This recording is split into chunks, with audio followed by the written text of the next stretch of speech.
Delphine Jubilar. Born in 1987 in Gaillac, she worked nights as a nurse, juggling that demanding schedule with raising 2 children. The family lived in Cagnac-les Mines, where life seemed routine and predictable. On the surface, everything appeared stable and ordinary. Early in the morning on December 16, 2020, a little after 4 a.m., Cédric Jubilar called the emergency services to report that his wife, Delphine, had been missing for several hours.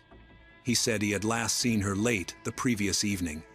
He was unable to give an exact time, instead mentioning a vague window between around 11 p.m.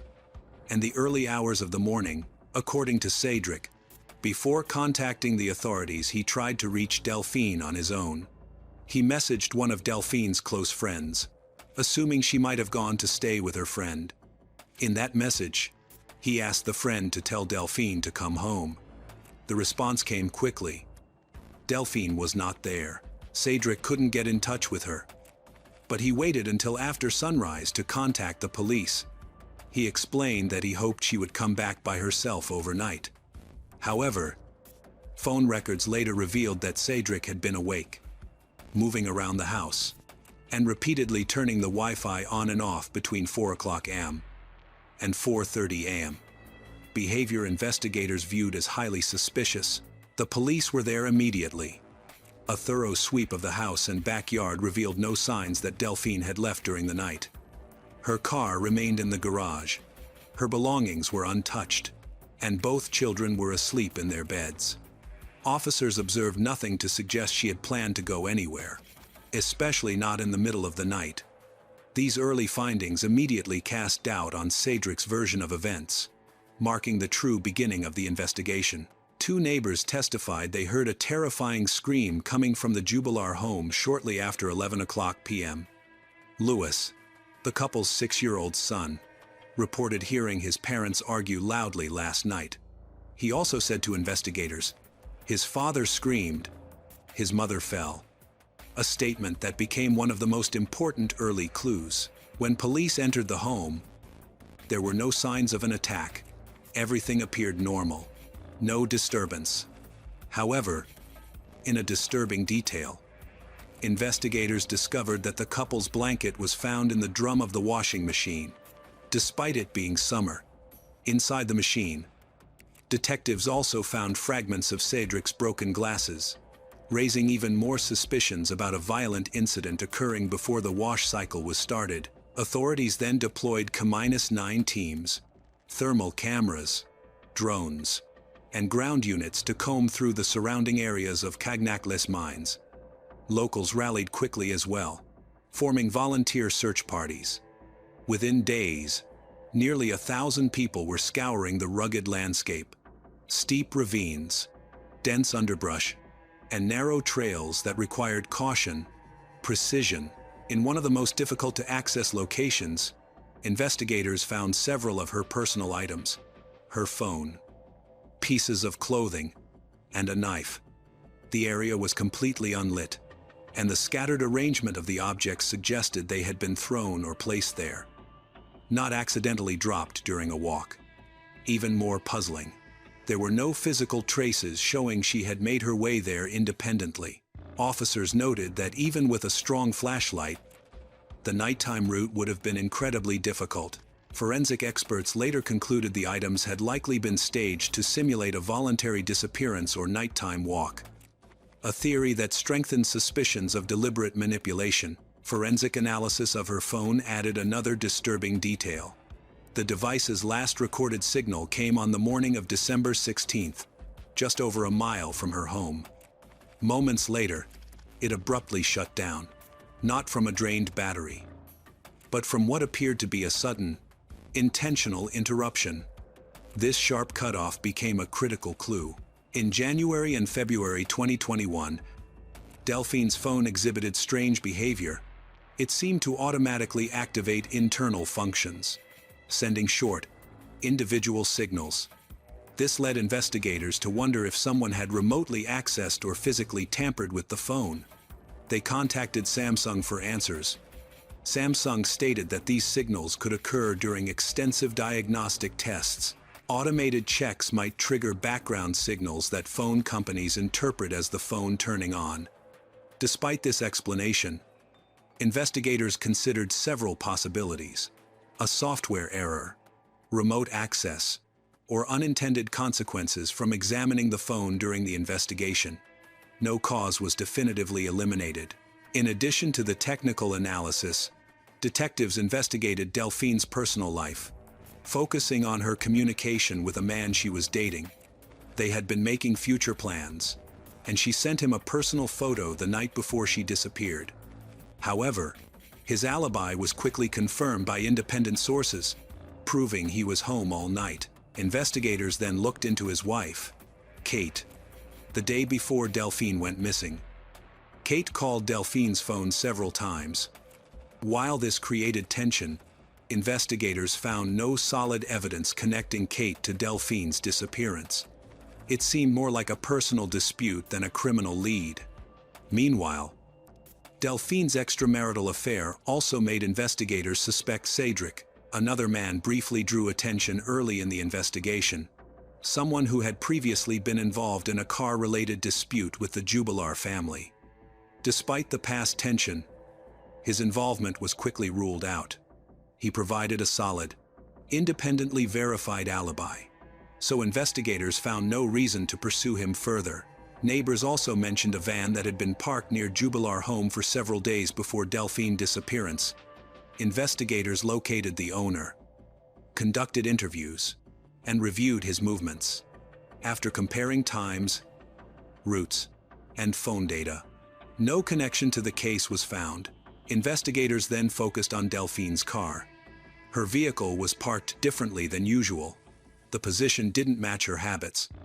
Inside, investigators found fresh condensation on the windows, a sign that someone had recently been inside. One theory was that the car had been used during the night and later returned. As interviews continued, inconsistencies accumulated. The times Cedric mentioned didn't align with digital timestamps. Several aspects of his story shifted between statements. He initially claimed Delphine went out to walk the dog, but the dog was found clean, dry, and asleep, with no signs of having been outdoors on a cold December night.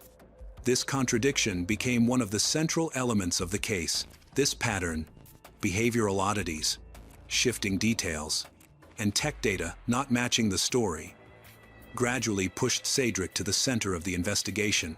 On June 16th, officers arrived at the Jubilar home early in the morning, conducted a full search in the presence of official witnesses, and took Cedric into custody. He was formally named a suspect in Delphine's disappearance and the alleged concealment of her body. Following the arrest, investigators expanded their focus to examine Cedric's personal history. He was orphaned at a young age and placed in various foster homes.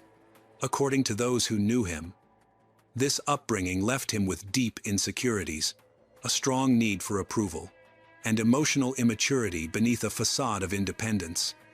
Some described him as diligent, while others said he could be manipulative, evasive, unable to cope with pressure. Within the Jubilar household, there were clear imbalances. Delphine had stable employment, steady income, long-term career prospects. Meanwhile, Cedric's work was inconsistent. He often depended on his wife's financial stability. Investigators also discovered that Cedric had searched online weeks earlier for how to kill someone with a knife without making noise, a chilling detail later presented at trial. After completing crucial forensic examinations, tactical teams resumed active field operations. They searched caves, abandoned tunnels, dense wooded ravines, and steep, hazardous terrain requiring specialized mountaineering support. The regions surrounding Cagnac-les mines were combed once again, this time with advanced thermal imaging drones and technical teams capable of accessing difficult locations. Authorities were determined to leave no possibility unexplored. The extensive searches highlighted the serious nature of Delphine's disappearance. Even in the initial hours, when missing people typically leave clues, investigators found nothing. There was no safe route she could have taken at night. No indication she left willingly, and no sign her body had been moved. This complete lack of evidence was a major red flag for investigators. It suggested that whatever happened to Delphine likely occurred in or very close to her home.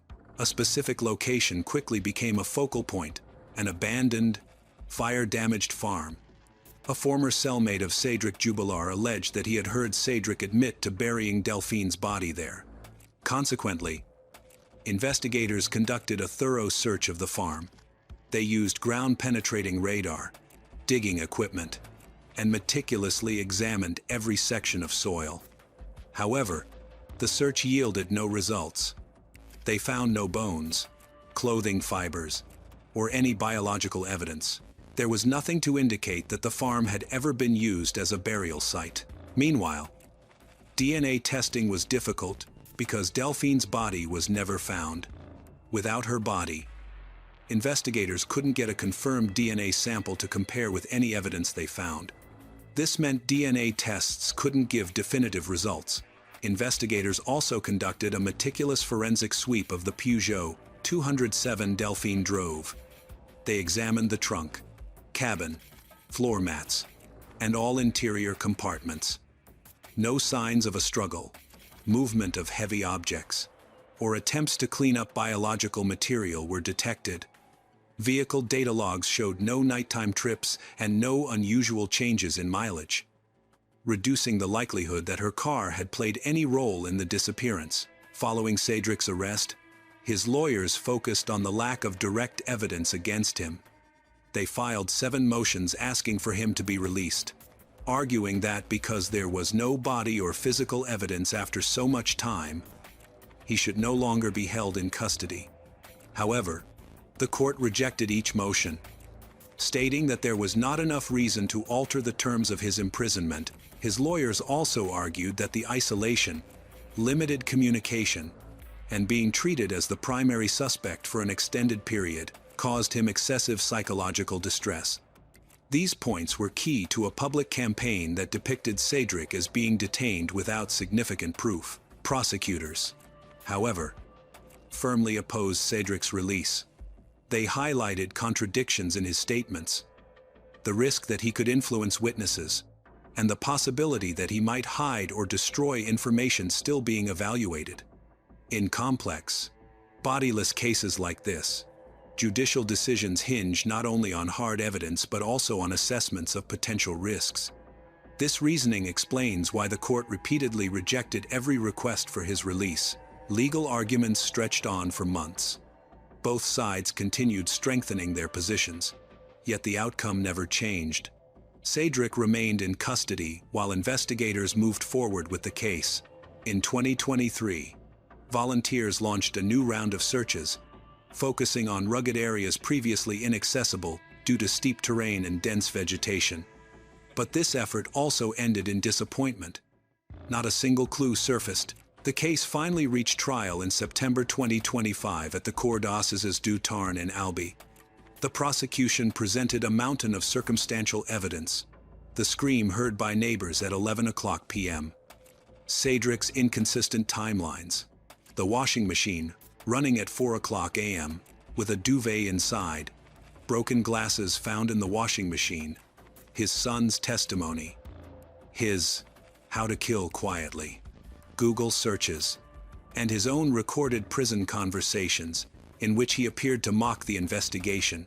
On October 17, 2025, after 4 weeks of hearings and 5 hours of deliberation, the jury found Cédric Jubillar guilty of the murder of his wife Delphine. He was sentenced to 30 years in prison, the exact term requested by the prosecution. The court rejected the defense's argument of accidental death during a domestic argument and fully accepted the prosecution's reconstruction. A premeditated act, driven by jealousy and rage after Delphine announced her intention to leave him for another man. Right after the verdict was announced, Cédric Jubillar's lawyers said they would appeal. As of December 2, 2025, the appeal is in progress, and Cédric Jubillar is still in jail. Delphine's body has never been found. Despite the conviction, her family continues to search. refusing to bury an empty coffin. They insist that one day they will bring Delphine home.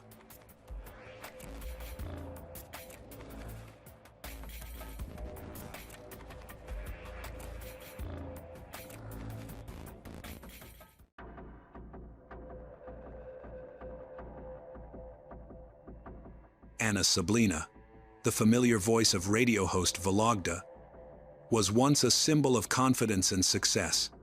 But after the sudden death of the man she'd been with for over 10 years, her world fell silent, revealing a void unseen by anyone. It was in this solitude that another man entered her life. He was gentle, caring, and appeared at Anna's weakest moment. But behind that facade of concern lay instability, jealousy, and rages she didn't recognize. On the night of January 2nd, 2023, in a brightly lit Moscow apartment, that gentleness vanished in minutes. When the police broke down the door, they were confronted with a horrifying scene. Anna lay motionless with hundreds of stab wounds, and beside her was the man she had once trusted, drunk, covered in blood, and unable to explain what had just happened. What really happened in that locked room, and why were the warning signs ignored until it was too late? The story of Anna Sablina is not just a case. It's a chilling reminder of how tragedy can silently grow in the very moments we believe we are loved.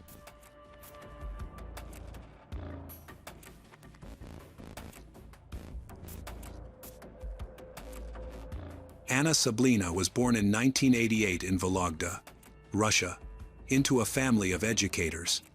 Her father, a doctor of history, worked at a university dedicated to regional studies, while her mother was also active in the education sector. Their home was marked by order, discipline, and high expectations for their children. From a young age, Anna stood out for her confidence on stage. She sang, acted in school productions, and frequently hosted school events. Her friends recognized her ability to captivate audiences, and this talent paved the way for her career in media. Unlike many of her peers, Anna always knew what she wanted: a career in radio. In 2006, she entered Vologda State University to study journalism. During her first year, she landed an internship at Russian Radio Vologda, where her distinct voice drew immediate attention. The station soon invited her to host live shows while continuing her studies. Around that time, she adopted her on-air pseudonym, Azovskaya, a catchy name that listeners quickly recognized. By 2011, upon graduating, Anna had become a well-known voice throughout Vologda. Many people listened to her daily, in their cars, in their offices, or at home. Her rapid rise was the result of both talent and determination. Anna's career was stable, but her life changed after she met Vasily Solovyov in 2009. He was a successful businessman from Cherepovets, running several companies, including the radio station where Anna worked. He was nearly 20 years older than her, known for his calm demeanor and high work efficiency. Their relationship began professionally but soon developed into something more personal.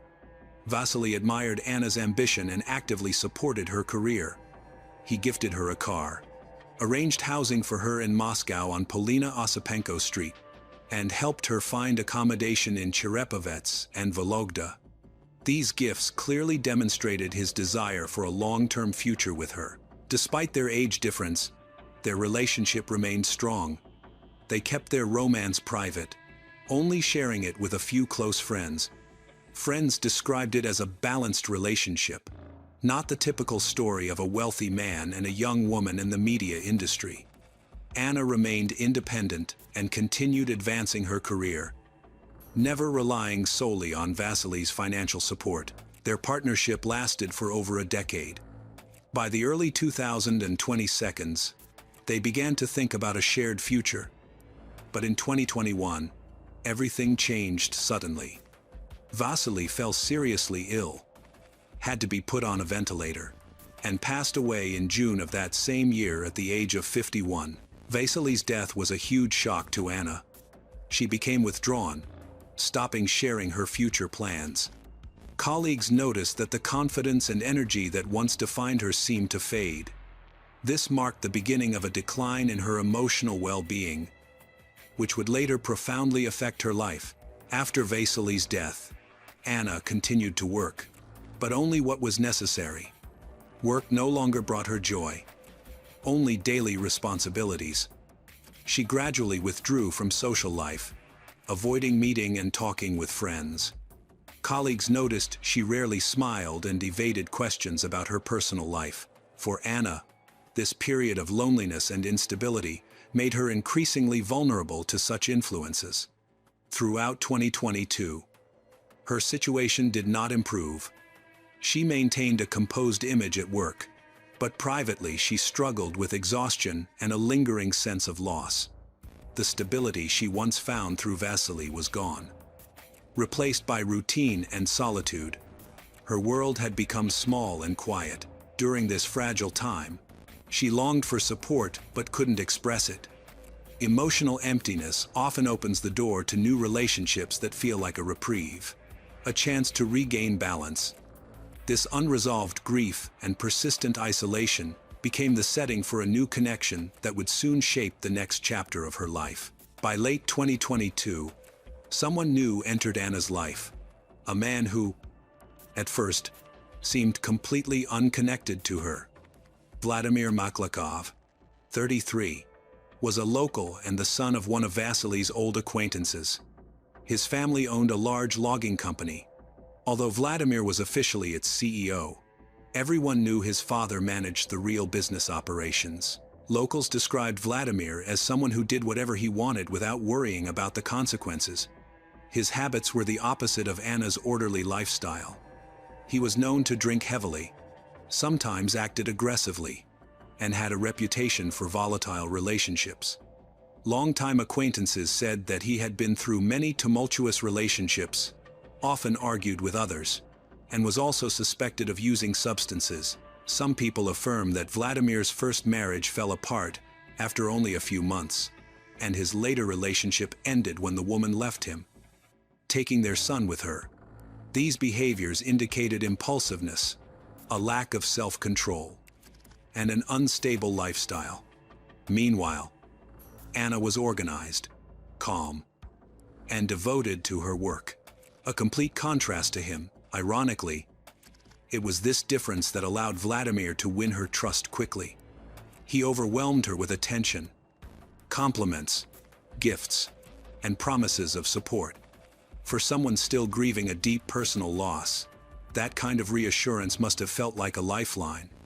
At the time, Anna was emotionally fragile, which made her more susceptible to his influence. Still, she kept the relationship private, whether it was out of discretion or awareness that others might disapprove. She never spoke openly about it. But this was the beginning of a romance that would later turn tragic, because they kept things hidden. Warning signs remained unnoticed until everything escalated. After several months, Vladimir's troubling behavior became obvious. Under the influence, he turned loud and unpredictable, lashing out over trivial matters. Those who knew him said such outbursts were typical of him. Anna rarely discussed these issues directly, but a close friend later remembered small hints. Anna seemed constantly exhausted, avoided details about her relationship, and often changed the subject. These behaviors indicated their relationship was no longer stable. All of this described a man who was unstable and difficult to predict. So why didn't Anna see the warning signs? Their relationship followed a familiar pattern, a phase of caring, promises, then arguments and outbursts of emotion. This was followed by apologies, promises to change, and overflowing displays of affection to make amends. This cycle left Anna both insecure and hopeful that things would get better. In her vulnerable moments, any act of kindness from Vladimir provided Anna with a sense of security. That's why she keeps staying by his side. A moody man, yet one who occasionally shows the tenderness she needs. Gradually, this dynamic shaped their relationship, while the warning signs became increasingly obscured. By the end of December 2022, Anna and Vladimir had gone through many tense periods. but they still decided to celebrate the new year together. For Anna, this was likely a chance to start fresh, to find peace as 2023 began. They traveled to Moscow and stayed in the apartment on Polina Osipenko Street, the same one Vasily had once given to Anna.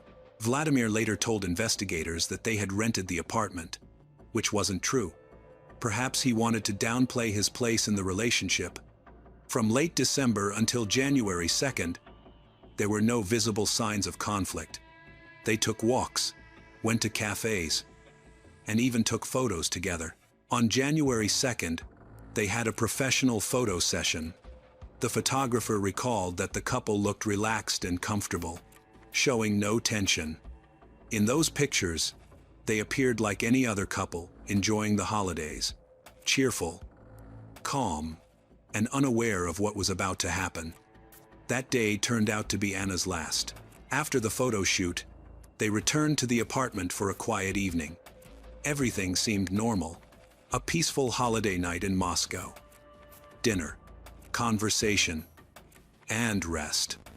But in the hours that followed, that calm would unravel, revealing something much darker beneath the surface. What could have been a new beginning instead became the prelude to tragedy. The evening began peacefully, with small talk and future plans.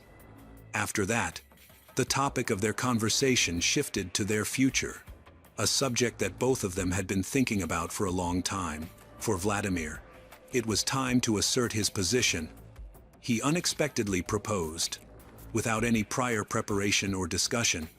He saw it as a way to solidify the relationship, to assert control. But Anna didn't share his view. She calmly refused, explaining that she wasn't ready to commit to a lifetime with someone who behaved erratically. There was no shouting, no argument, no emotional outburst, and that quiet, composed refusal became the turning point. Perhaps Vladimir understood that calmness as indifference, the very thing he feared most. He viewed the rejection as an insult, even a betrayal. That night, he had been drinking, further destabilizing his emotions and making him more prone to losing control.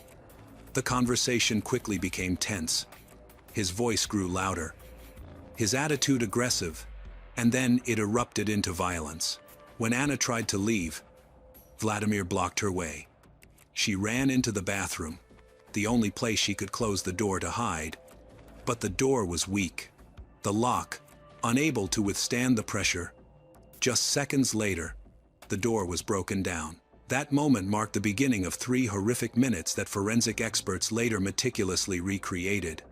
The autopsy report showed Anna was stabbed 247 times, a number that speaks volumes, reflecting a complete breakdown of control and frenzy. The report emphasized that there were no pauses, a clear sign of extreme emotional disturbance at the time of the attack. It's important to note how quickly everything unfolded.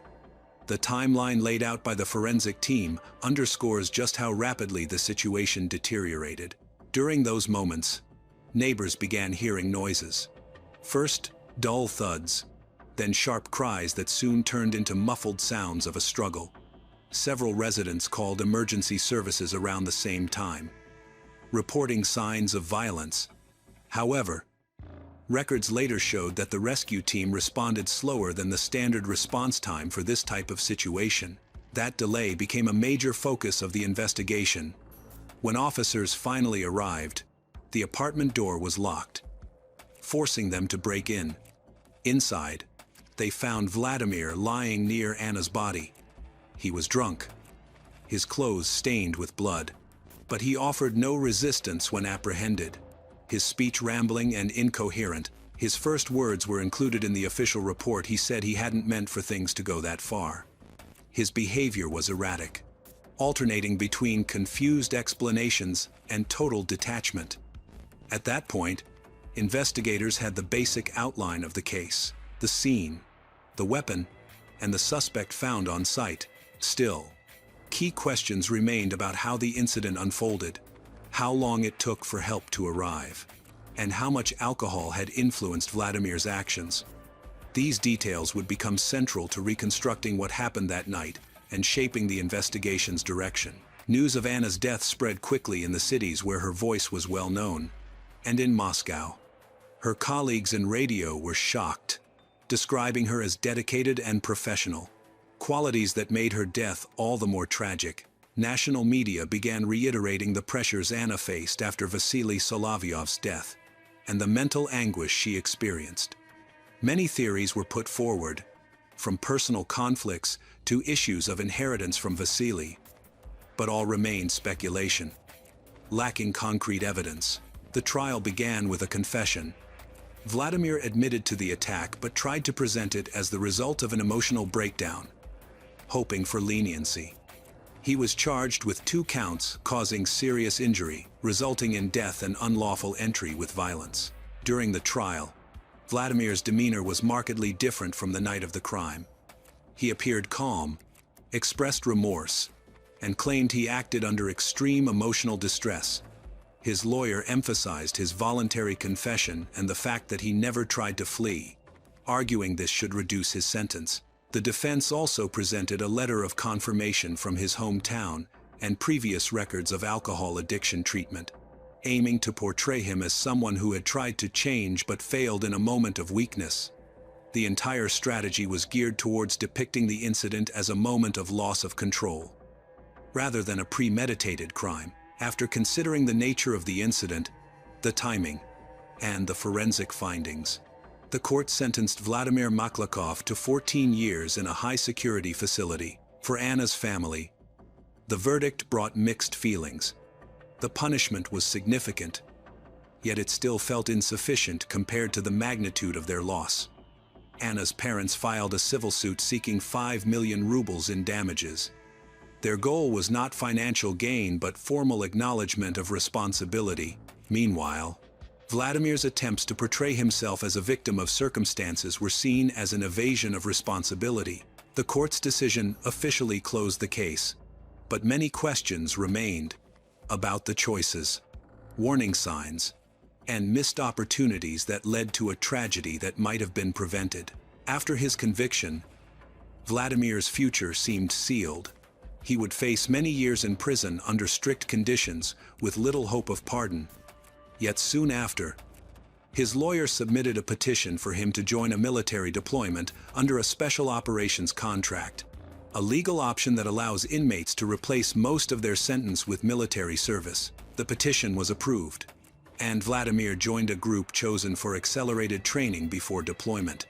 His participation in this program later became grounds for early release. By 2025, just 2 years later, he was back home. News of his release shocked many in Vologda. Residents vividly remembered the details of the crime and did not expect someone guilty of such a serious offense to be freed so quickly. For many, this was surprising, especially for those who believed that justice meant the full execution of the sentence. Upon his return, Vladimir moved near his family. According to people who knew him, he helped his father with daily tasks and deliberately stayed away from public places where he might be recognized. Before long, rumors spread that he was seeing someone new, igniting renewed public discussion. The contrast between Vladimir's quiet new life and the grief still felt by Anna's family was striking. There are no public records of his employment, and open sources do not reveal whether he plans to continue his military service or move elsewhere. What is clear is that he maintains a low profile and avoids any public involvement in matters related to his case. Legally, he faces no special restrictions other than periodically registering at his official place of residence. For Anna's mother, however, his release was devastating. She could not comprehend how the man responsible for her daughter's death was now free. The gap between the court's sentence and the time actually served stirred strong public concern. Many questioned whether the system truly reflects society's expectations for justice in such serious cases. Thus, the story reached its final chapter, one where the legal verdict became only part of a larger, more painful discussion about fairness, justice, and the lasting weight of consequences.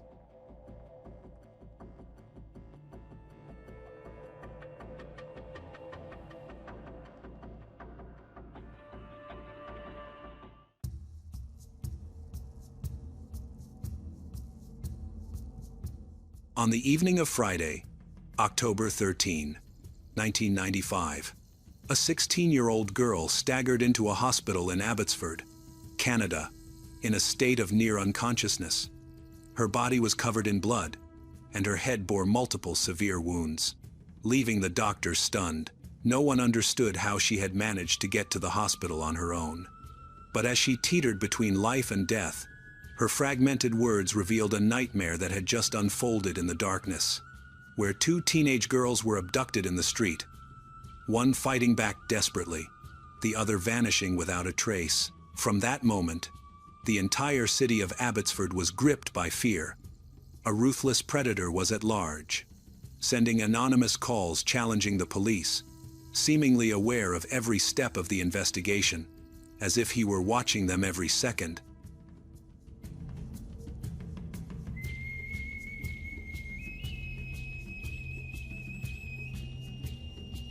On Friday, October 13, 1995, in the town of Abbotsford, Canada, a 16-year-old girl named Misty Cockerill, believed to possess psychic abilities, arrived at the hospital on her own in critical condition. She was covered in blood and had multiple serious injuries. She demanded an X-ray, and doctors discovered multiple skull fractures. They immediately began treating her, astonished that she had managed to reach the hospital on her own.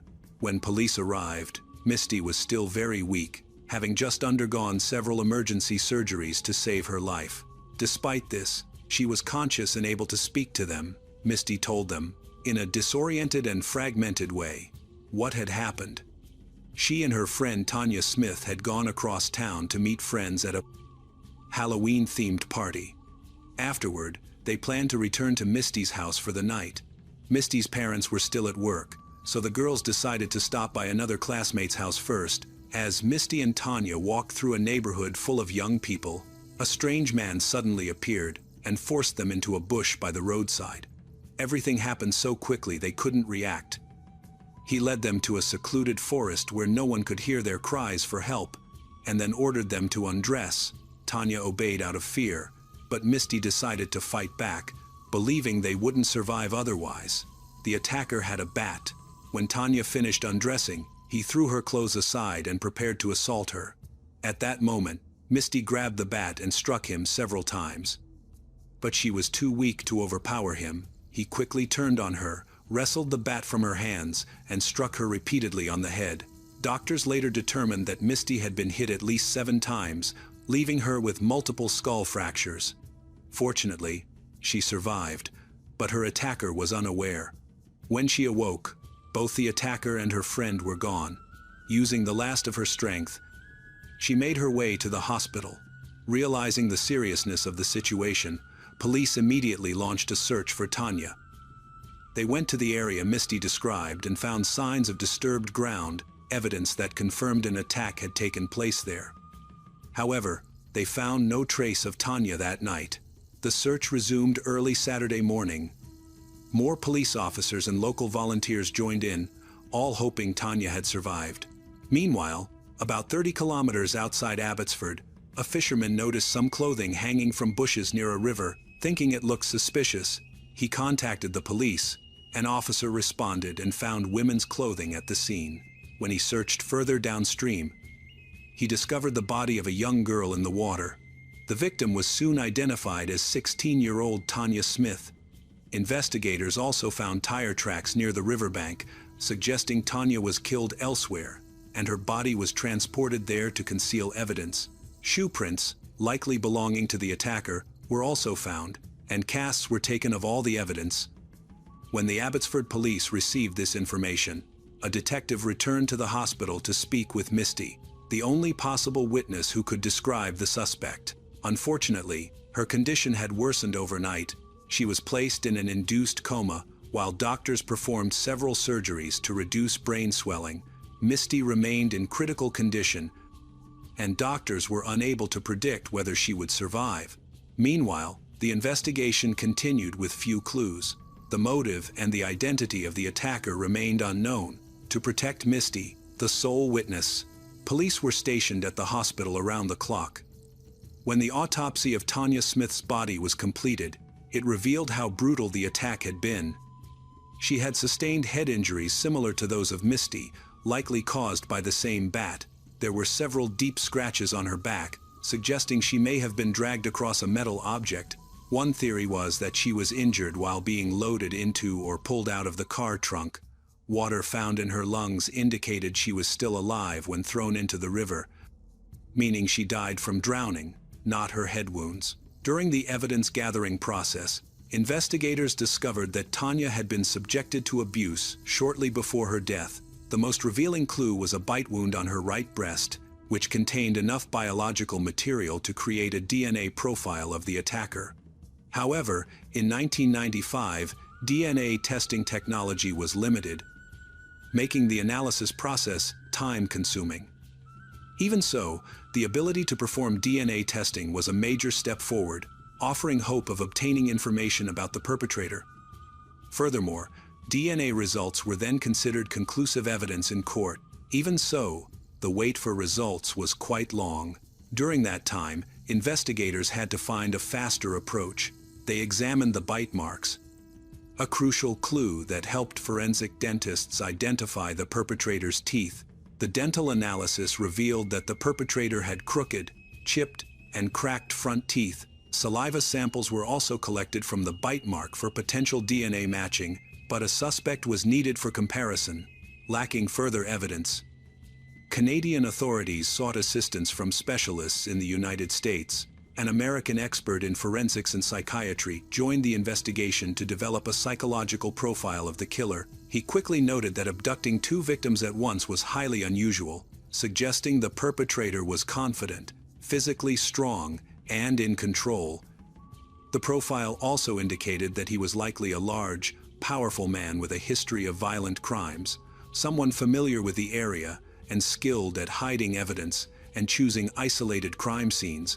Investigators concluded the killer was likely a local resident rather than a traveler. At that time, the population of Abbotsford had exceeded 100,000. The police began thoroughly reviewing all individuals with criminal records, particularly those who had previously committed abuse-related offenses, but they still have not obtained any results. At the same time, detectives began questioning the friends who had spent the previous evening with Misty and Tanya, hoping to gather more information. They wanted to know if anyone had noticed something unusual, perhaps someone following the girls. Several suspicious men attended the party, including two young men who later drove Misty and Tanya home before they went to visit a classmate. Investigators collected tire and shoe prints but found no matches with the impressions discovered near Tanya's body. Everyone who knew the two young men insisted they were innocent, describing them as peaceful and without any history of violence.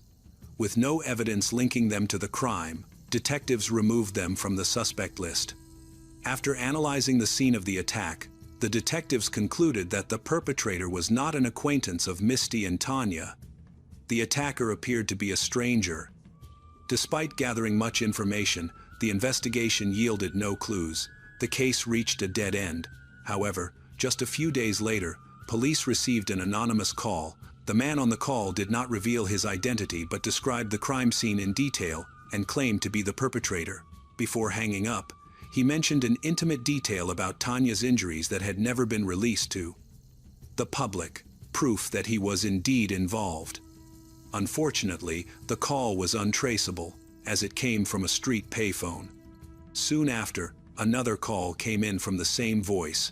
The caller continued to claim he had attacked the two girls and declared this wasn't the last case.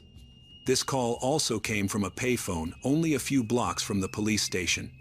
Police patrols responded immediately, but by the time they arrived, the caller had vanished. Officers canvassed the area and questioned everyone nearby, but no one had seen anything suspicious. Security cameras were rare at the time, so there were no recordings. Forensic specialists checked the phone booth for fingerprints but found none. The reason became clear when the caller phoned again, boasting that he had worn gloves to avoid leaving evidence. This shows that the perpetrator is very knowledgeable about investigative procedures and experienced in eliminating evidence. He knew the police were looking for him and may even be monitoring them during the investigation. His actions suggested a deep understanding of police work, possibly a former officer, a relative of a police officer, or someone who had worked in the field. It's also possible he hated the police and wanted to mock them. Some theories suggest he had a history of violent crimes. However, no recent cases in Abbotsford matched this pattern. By the time Tanya Smith's funeral took place, the entire community knew about the tragedy, and widespread fear resulted in a large turnout. Police were present, closely monitoring and filming, believing the killer might appear to observe the public's reaction and gloat over his crime. But the funeral proceeded without incident. Soon afterward, another call came in. The same voice announced that he planned to strike again. The call was traced to a payphone near a bar, just a few blocks from the police station. Patrol cars were dispatched immediately, but still no one was caught. On November 17, more than a month after the initial attack, news arrived that Misty had survived and was finally released from the hospital. Her doctors called her recovery a true miracle, because she was still a key witness and potentially in danger. She and her family were placed in the Witness Protection Program and moved directly from the hospital to a secret location. Their new home was over 100 kilometers away from the crime scene and considered secure. The family was strictly forbidden to reveal their whereabouts, even to close friends or relatives. Although Misty had physically recovered, she continued to suffer from deep psychological trauma. The police interviewed her again to get a description of the attacker and created a composite sketch based on her account. However, its accuracy was doubtful, as doctors had warned that Misty's memory was unreliable due to her condition. She had undergone multiple surgeries and was expected to live with the lasting effects of the assault, including partial memory loss and confusion. Nevertheless, lacking other clues, the police continued their investigation based on it. After releasing the composite sketch, they received several tips, but none were useful. The detectives then decided to change tactics when they found recordings of the killer's voice. A linguistics expert was invited to take part in the investigation and found that his voice had a distinctive timbre, which would likely allow local residents to recognize him. Short clips of the recording were released publicly alongside the composite sketch. Soon, a tip led to the identification of a local dealer in banned substances who resembled the sketch. He was a large, athletic ex-baseball player with a long criminal record. The police detained him easily, but when Misty saw him, she couldn't confirm he was her attacker. Further checks, including dental comparisons and voice analysis, proved he wasn't the perpetrator, and he was cleared as a suspect. Following this failure, public criticism of the police grew. Then, the situation worsened when the killer stopped making contact. The harassing calls ended, and investigators feared he had left the city. But on February 17, he resurfaced in a disturbing way. A caller contacted a local radio station and told the DJ to inspect a car outside. There, they found a radio playing music on Tanya Smith's grave, which had been placed there on the day of her funeral. According to a psychiatrist, this act indicated the killer was focused on instilling fear in a few people rather than the whole community. The criminal had also stolen Tanya's headstone and scrawled a threatening message on it, saying it was time for her to move again, this time to the cemetery. Soon after, a local woman reported that a wrench with a blue envelope taped to it had been thrown through her window. Inside was another message from Tanya Smith's killer. This time, the killer made a crucial mistake. Although he usually wore gloves, taping the envelope to the wrench left a partial fingerprint on the adhesive. Investigators were hopeful that this print would identify him through the national database. However, no matches were found, indicating the suspect had no previous criminal record. Attention then turned to the letter itself. In it, the writer claimed responsibility for several similar attacks, saying his first victim had been a girl he assaulted near Abbotsford Hospital. The second victim was a girl he abducted near a McDonald's. Another attack occurred about a year before the attack on Tanya and Misty. According to subsequent investigations, all the victims survived, but they did not report the incident to law enforcement. Notably, the first victim was a 12-year-old girl. When describing the attack, the perpetrator used police language. This confirmed the suspicion that he could be a former police officer or a current law enforcement officer. since none of the evidence led to the killer. Detectives decided to use special equipment installed in the police call center.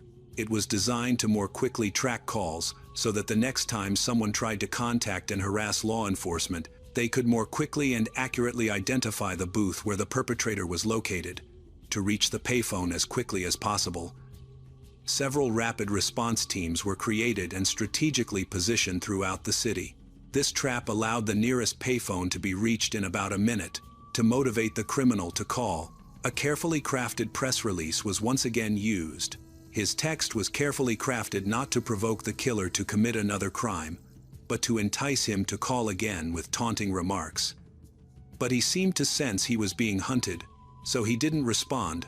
After this, many more clips of his voice were made, which continued to be broadcast on radio and television. Detectives hoped someone would recognize the distinctive voice and contact the police station. Soon, the police department's phone rang, but instead of the usual taunts, the dispatcher heard a female voice. The woman reported that the voice on the radio and television sounded like her son. The young man in question was named Terry Driver. He was immediately analyzed and found to have a connection to the police. He was the son of a retired Vancouver police officer who worked in criminal investigation. According to his mother, Terry had once also wanted to become a police officer, but was rejected because he failed psychological tests. He spent virtually his entire youth in institutions for troubled youth. Despite this, he had no criminal record, which was attributed to his father's connections. By 1995, he was working in a small printing house in Abbotsford. By comparing the dates, investigators discovered that every time he called the police station, he was absent from work. This added to the cosmic evidence against Terry. In everyday life, he seemed like a simple man. He was poor, lived in a middle-class home, had been involved in some violent incidents, was married, and had 2 children. He worked full-time. He seemed like an ordinary, unremarkable person, hard to spot. When photographs of this 31-year-old man were obtained, it turned out he looked nothing like the composite sketch Misty had given him. Although doctors had warned that the information could be seriously distorted, this now raised suspicions that they had once again found the wrong person. In any case, this lead had to be investigated. As soon as the police contacted Terry and asked about the connection with Tanya Smith and the mystic Carol, he immediately refused to cooperate and claimed he didn't understand what they were talking about. He was then asked to provide a DNA sample and fingerprints to eliminate him as a suspect. Terry refused and demanded a lawyer.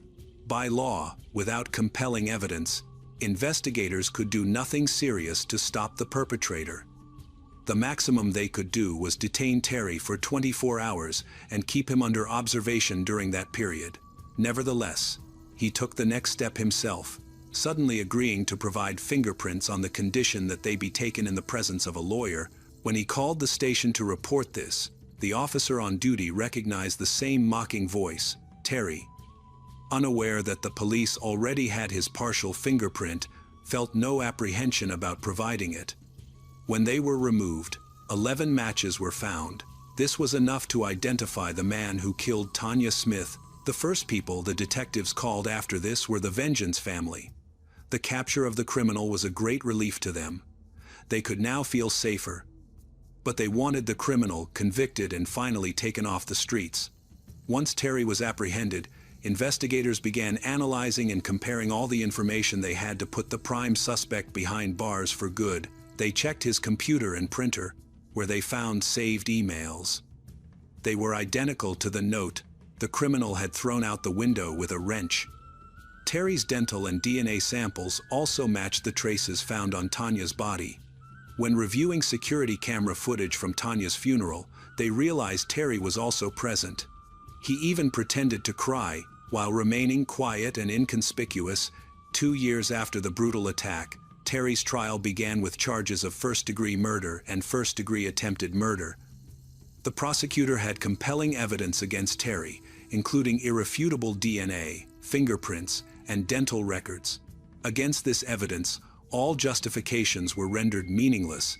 Terry claimed that he only happened to discover Tanya and Misty after they had been attacked, that Tanya was already dead, and that he only abused her before taking Misty to the hospital. However, Missy denied this testimony. Terry also testified at trial that he suffers from Tourette syndrome, obsessive-compulsive disorder, and attention deficit disorder. Despite his pleas for the court to consider these disabilities, the judge remained firm. The prosecution meticulously prepared the case, clearly demonstrating the motive for abuse, which convinced the jury. Terry Driver was convicted of all charges, even though his defense lawyer had made every effort to lessen the severity of his crimes. He was sentenced to life imprisonment without parole and incarcerated in 1997. In 2001, Terry appealed but failed, citing mental illness. Subsequent appeals were also denied. All this time, investigators continued to investigate Terry's involvement in the crimes he described in the note. At a later trial, he was found guilty of 2 more assaults. In 2006, his lawyer succeeded in having the court's decision overturned. Terry argued that he suffered from mental illness and was transferred from prison to the Abbotsford Treatment Centre for evaluation and treatment. The Correctional Service of Canada was criticized by the public for this decision. People did not want this dangerous man to be released. Misty's family was especially worried, as the offender had a greater chance of escape there. Misty finally found peace only on August 23, 2021, when she received word from the Correctional Service of Canada that Terry Driver had died in prison. His death certificate listed natural causes.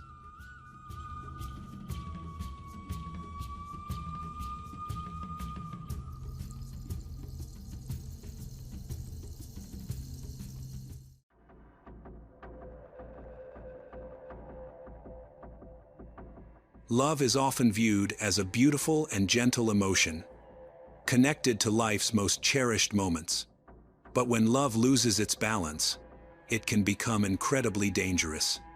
When control replaces concern, when jealousy overrides reason, emotions can turn into obsession, and in the darkest cases, into an unforgivable crime. The story of Maritza, Emilio, and their daughter Joandra is not just the tragedy of a broken family.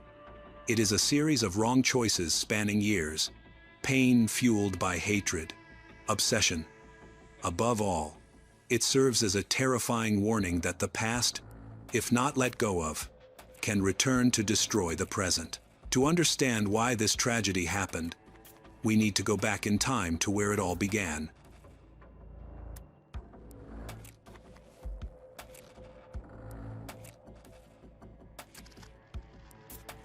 In the late 1970s, Cuba was experiencing a period of severe socio-economic hardship. Daily life was marked by shortages, restrictions, and uncertainty. It was during this challenging period of history that Maritza and Emilio met. They immediately felt a mutual attraction. Emilio fell deeply in love with Maritza, believing she was the one he had been searching for. However, his family worried about their relationship. They were both very young and their future together seemed unstable. Like many young couples, their strong feelings for each other led them to move quickly. Without thinking things through carefully, their daughter, Joandra Núñez, was born on May 29, 1977. Afterward, motherhood became Maritza's main focus. She dedicated herself completely to their daughter. But beneath the surface, cracks were already forming in the marriage. By 1978, barely a year after the wedding, Maritza began confiding in her parents about serious problems in her relationship. The household was tense, arguments were frequent, and the situation deteriorated further after Joandra's birth.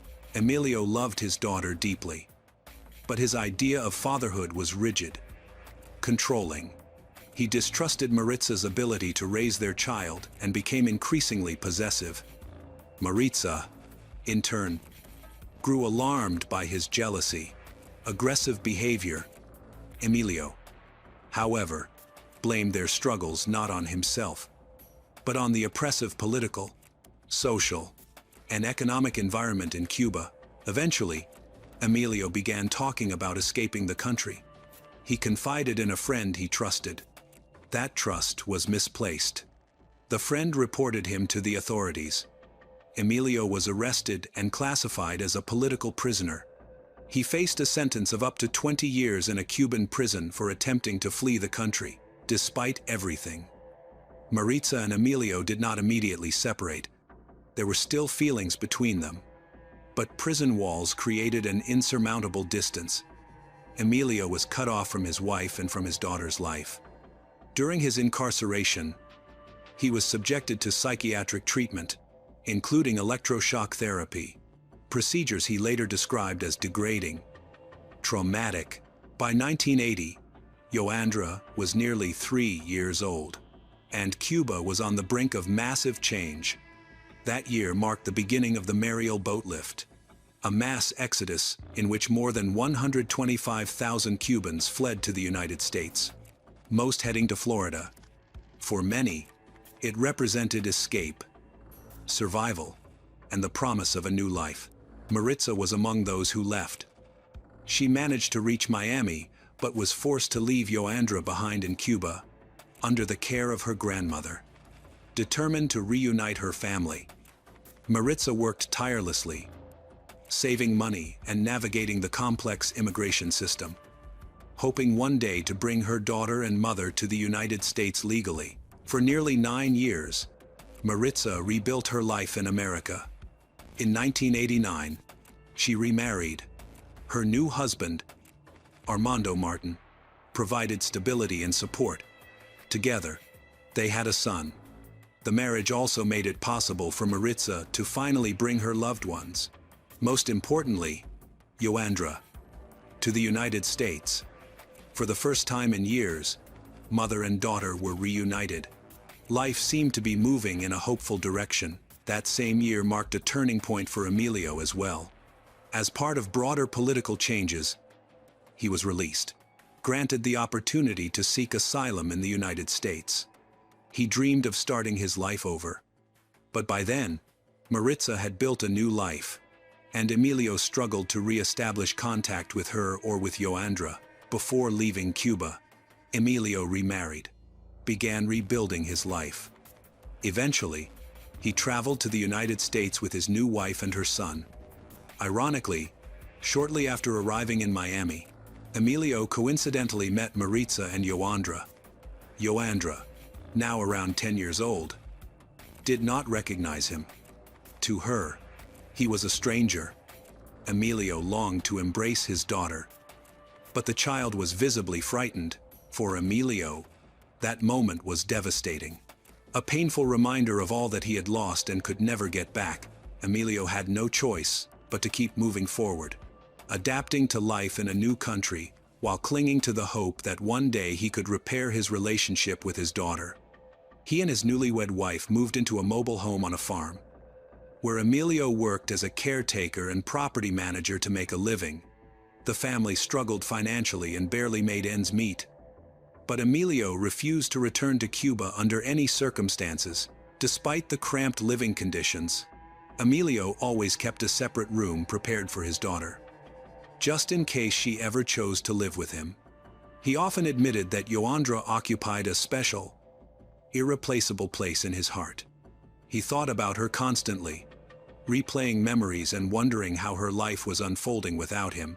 Emilio longed to reconnect with his child, but Maritza firmly opposed the idea of her daughter having a close relationship with her biological father.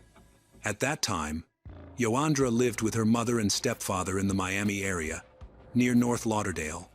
By the time she completed elementary school, Yoandra was considered one of the brightest students in her class. She was cheerful, sociable, quick-witted, and academically gifted. However, everything began to change once Yoandra entered her teenage years. After transferring to Oakland Park Middle School, her behavior shifted noticeably. Her grades declined. She began skipping classes, and she grew increasingly withdrawn.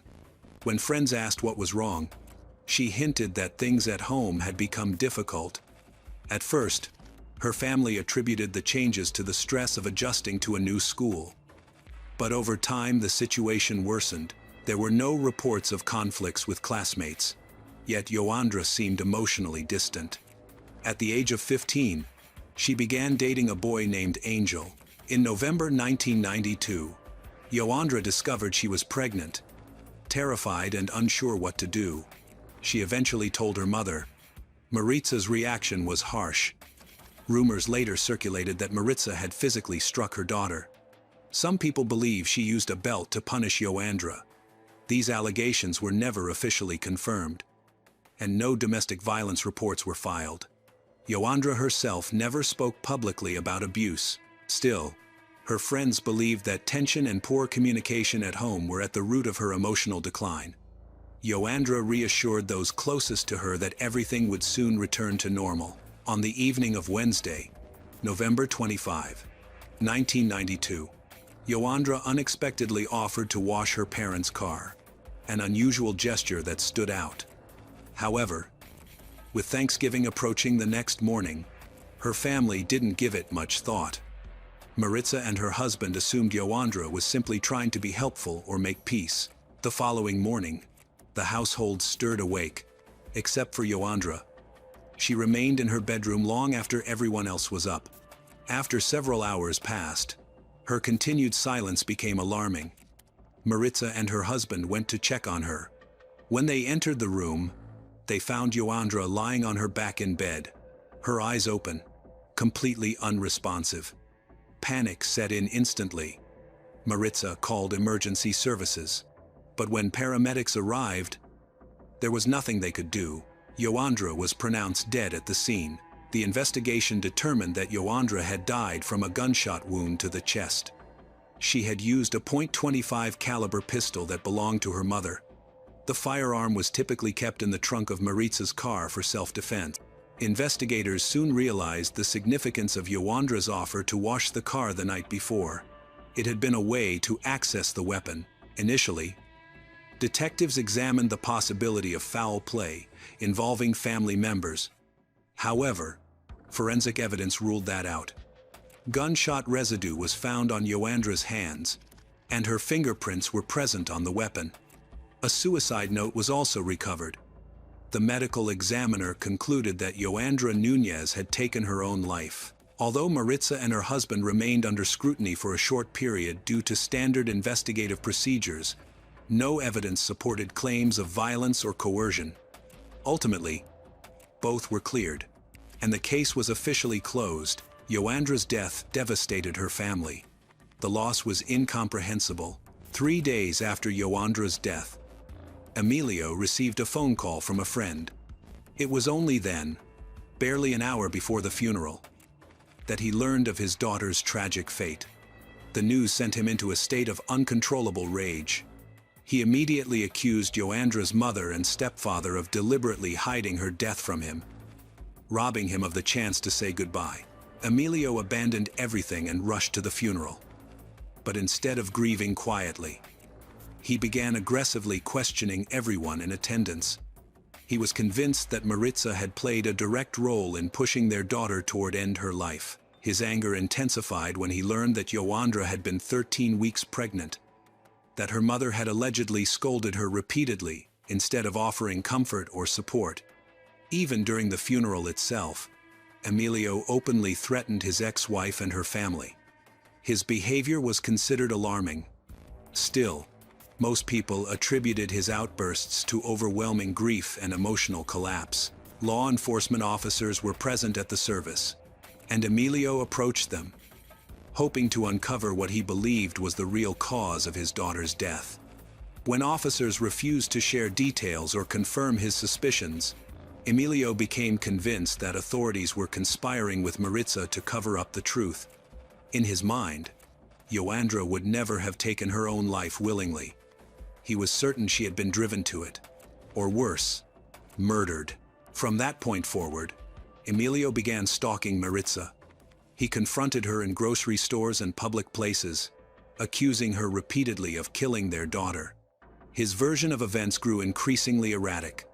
At one point, he suggested that Joandra's stepfather might have been the father of her unborn child, implying abuse.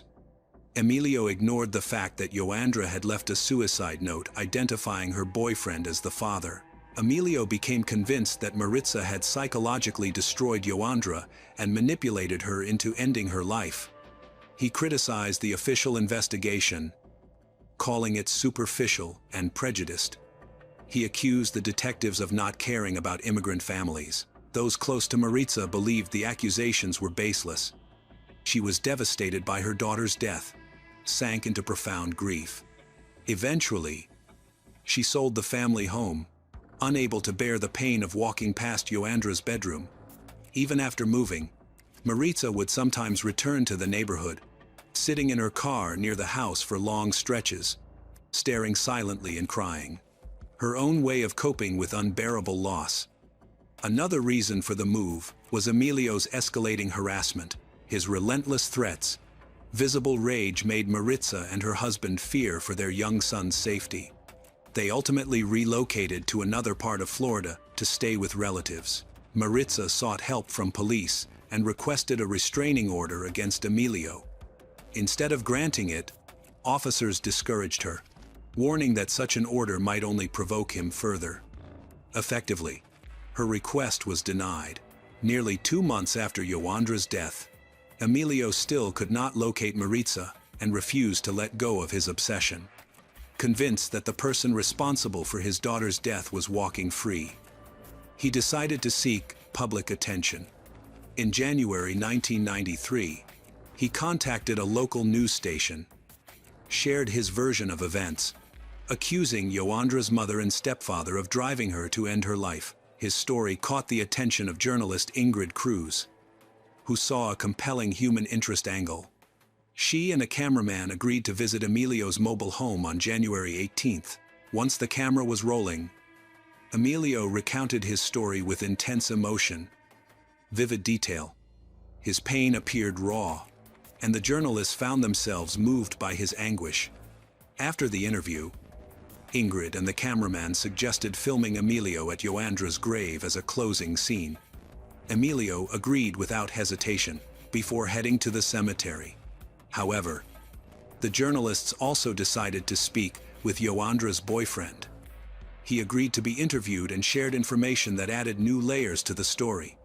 He revealed that Joandra had, at times, spoken about wanting to end her life. He also believed that Maritza's harsh treatment had deeply affected her emotional state. He recalled Joandra expressing a desire to leave her mother's home and return to live with her father. Words that, in hindsight, took on a haunting significance. After the interview with Joandra's boyfriend ended, Ingrid and the cameraman headed to the cemetery, where Emilio was already present with his wife and child. He visited his daughter's grave every single day, leaving fresh flowers and remaining there quietly for about half an hour. But this visit would unfold very differently. As filming began, a car slowly passed by. By sheer coincidence, Maritza had also come to the cemetery that day to pay her respects to their daughter. While Emilio stood near the grave, Ingrid and the cameraman approached Maritza's vehicle. Ingrid knocked on the window and began asking questions. After placing flowers at the grave, Emilio noticed what was happening and rushed toward the car, shouting angrily at Maritza. Ingrid attempted to calm him, hoping to preserve the interview and de-escalate the situation. But emotions quickly spiraled out of control. Maritza did not respond. She remained silent and stayed in the car. Emilio suddenly turned away, walked back to his car, began searching for something inside. Moments later, Maritza stepped out of her vehicle, walked toward her daughter's grave. Ingrid followed her, continuing to ask questions. Emilio trailed behind them, shouting accusations, calling Maritza a traitor, blaming her for their daughter's death, and hurling insults. Maritza did not answer. She remained silent as she approached the grave. Suddenly, Emilio pulled out a handgun, shot Maritza in the back of the head. The shooting occurred directly in front of the journalists, and the entire act was captured on camera. Even after Maritza collapsed to the ground, Emilio's rage did not subside. He continued firing. In total, he discharged 12 rounds, 10 of which struck Maritza in the head, neck, chest, and back. When later asked why he had done it, Emilio showed no remorse. He calmly stated that killing Maritza might have saved his daughter's life. He then returned to his car and fled the scene. Ingrid was left in shock, frozen by what she had just witnessed. The cameraman, however, managed to remain composed and immediately called emergency services. Police arrived quickly, interviewed witnesses, secured the scene, launched a search for Emilio. His vehicle was soon discovered abandoned on the outskirts of the city. Emilio was gone, and so was the weapon. The murder of Maritza, following so closely after her daughter's death, became national news. Emilio was now a fugitive, considered armed and extremely dangerous. A massive manhunt began. Eventually, FBI agents received a tip that a man matching Emilio's description was traveling on a bus bound for Los Angeles. Authorities intercepted the bus in Texas. The bus was full of passengers. When Emilio realized law enforcement was approaching, he drew his weapon. Panic erupted, and passengers fled the bus. Fortunately, no one else was harmed.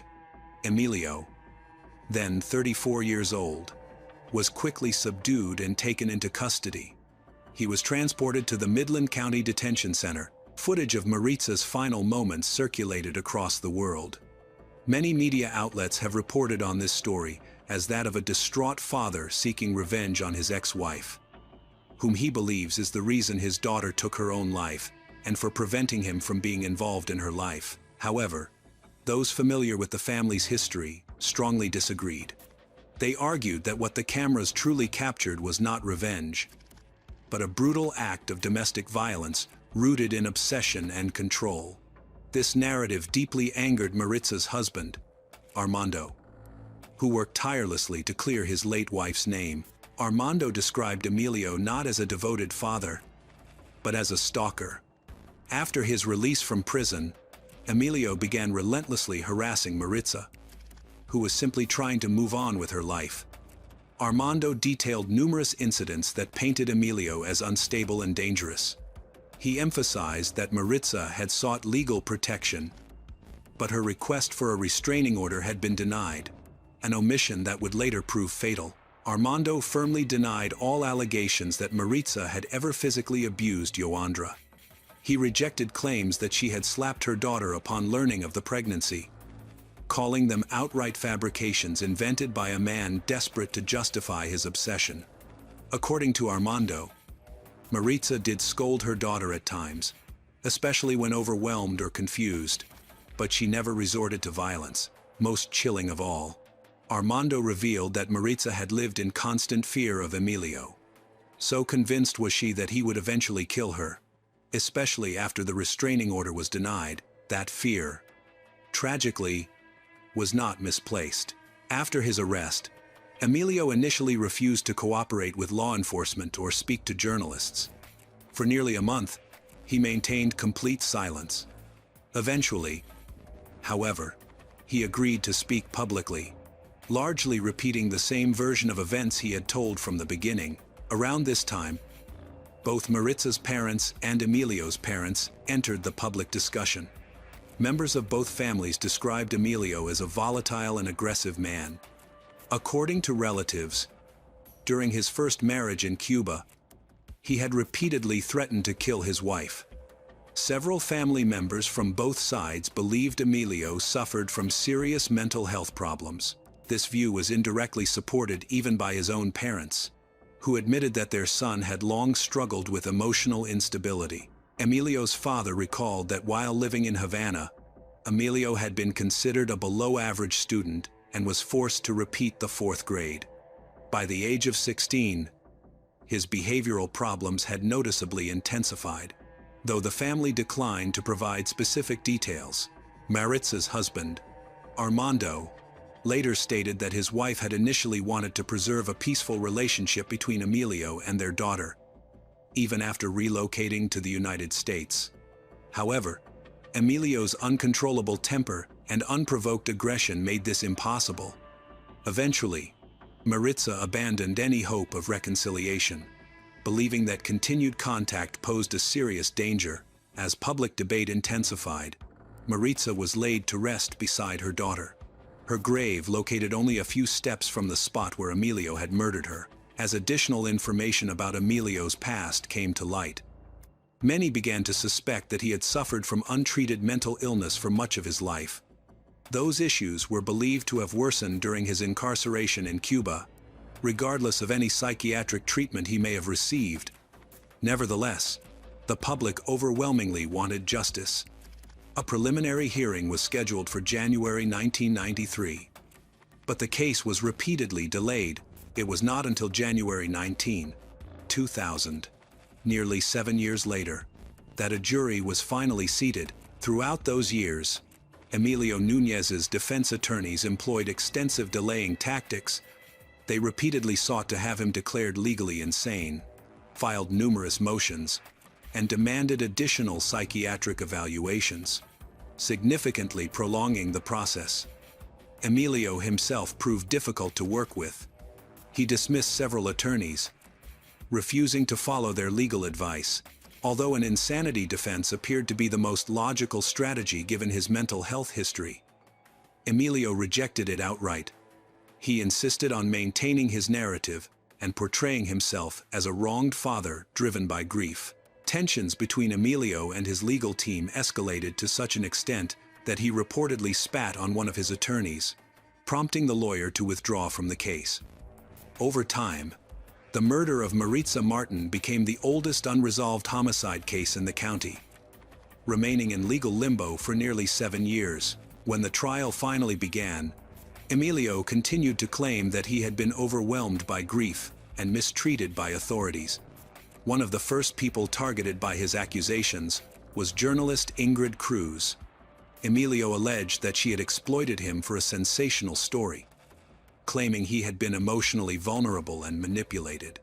His attorneys echoed this argument, portraying Ingrid as someone who deliberately asked provocative questions to incite his emotional breakdown. The defense even suggested that Ingrid had somehow orchestrated events so that Maritza and Emilio would be present at the cemetery simultaneously.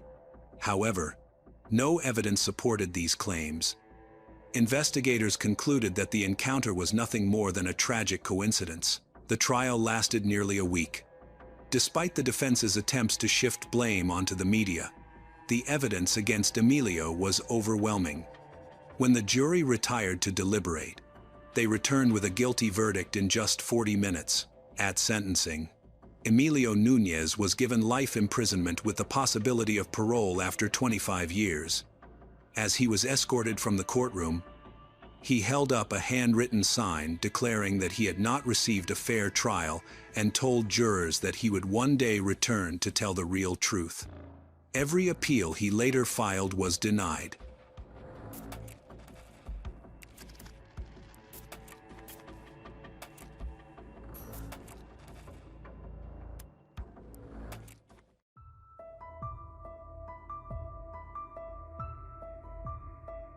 That morning, everything in the quiet Florida suburb was as normal as any other day.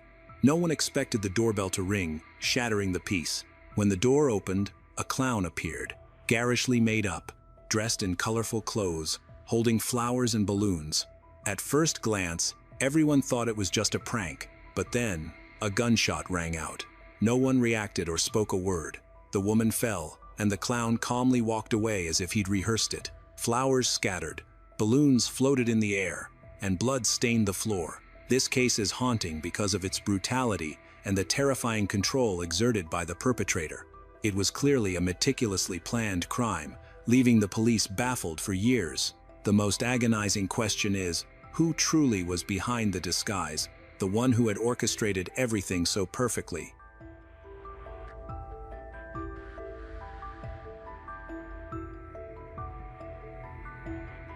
On the morning of May 26, 1990, the Warren home in Wellington, Florida, was awake and ordinary.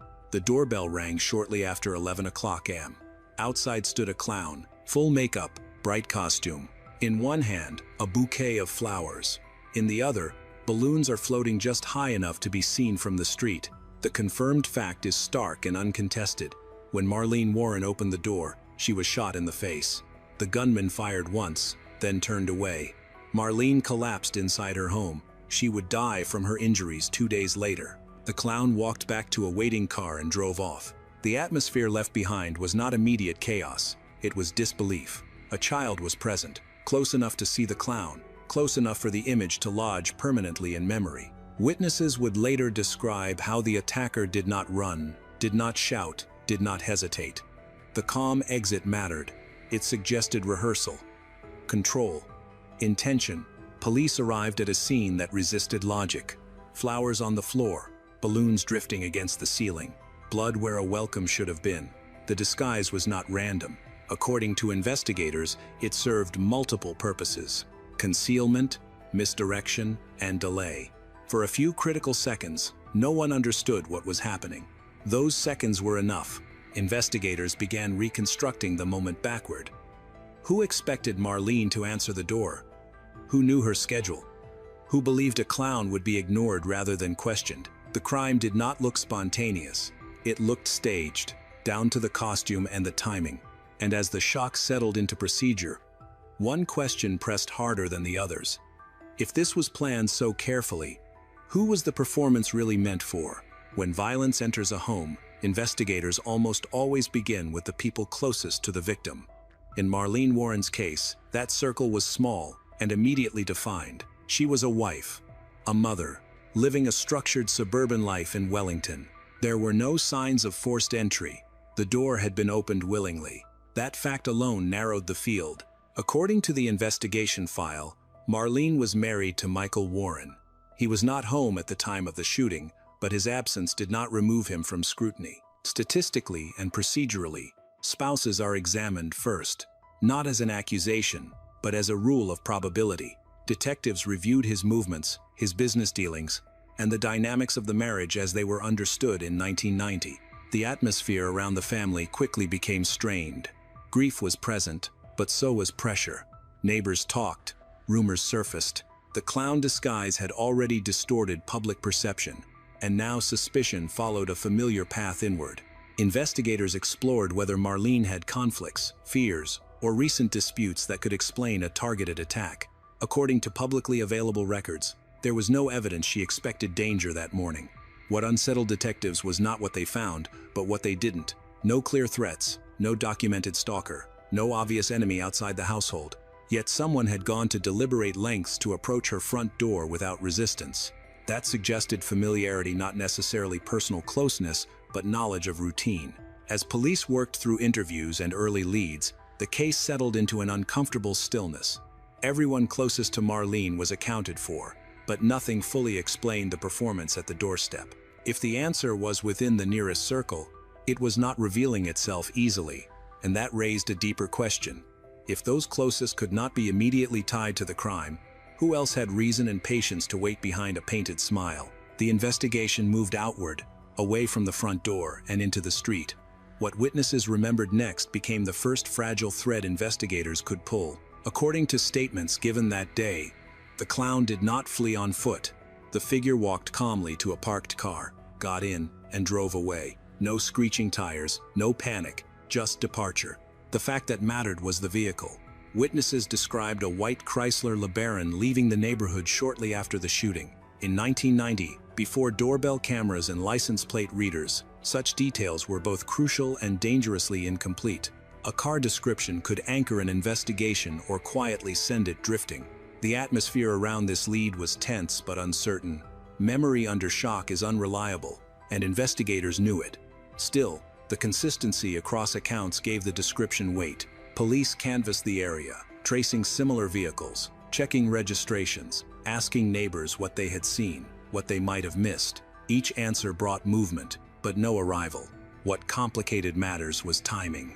The car was gone within moments. No plate number was confirmed. Traffic cameras were scarce. The disguise had delayed recognition just long enough to protect the escape. Investigators were left with a silhouette of a crime, its edges already fading.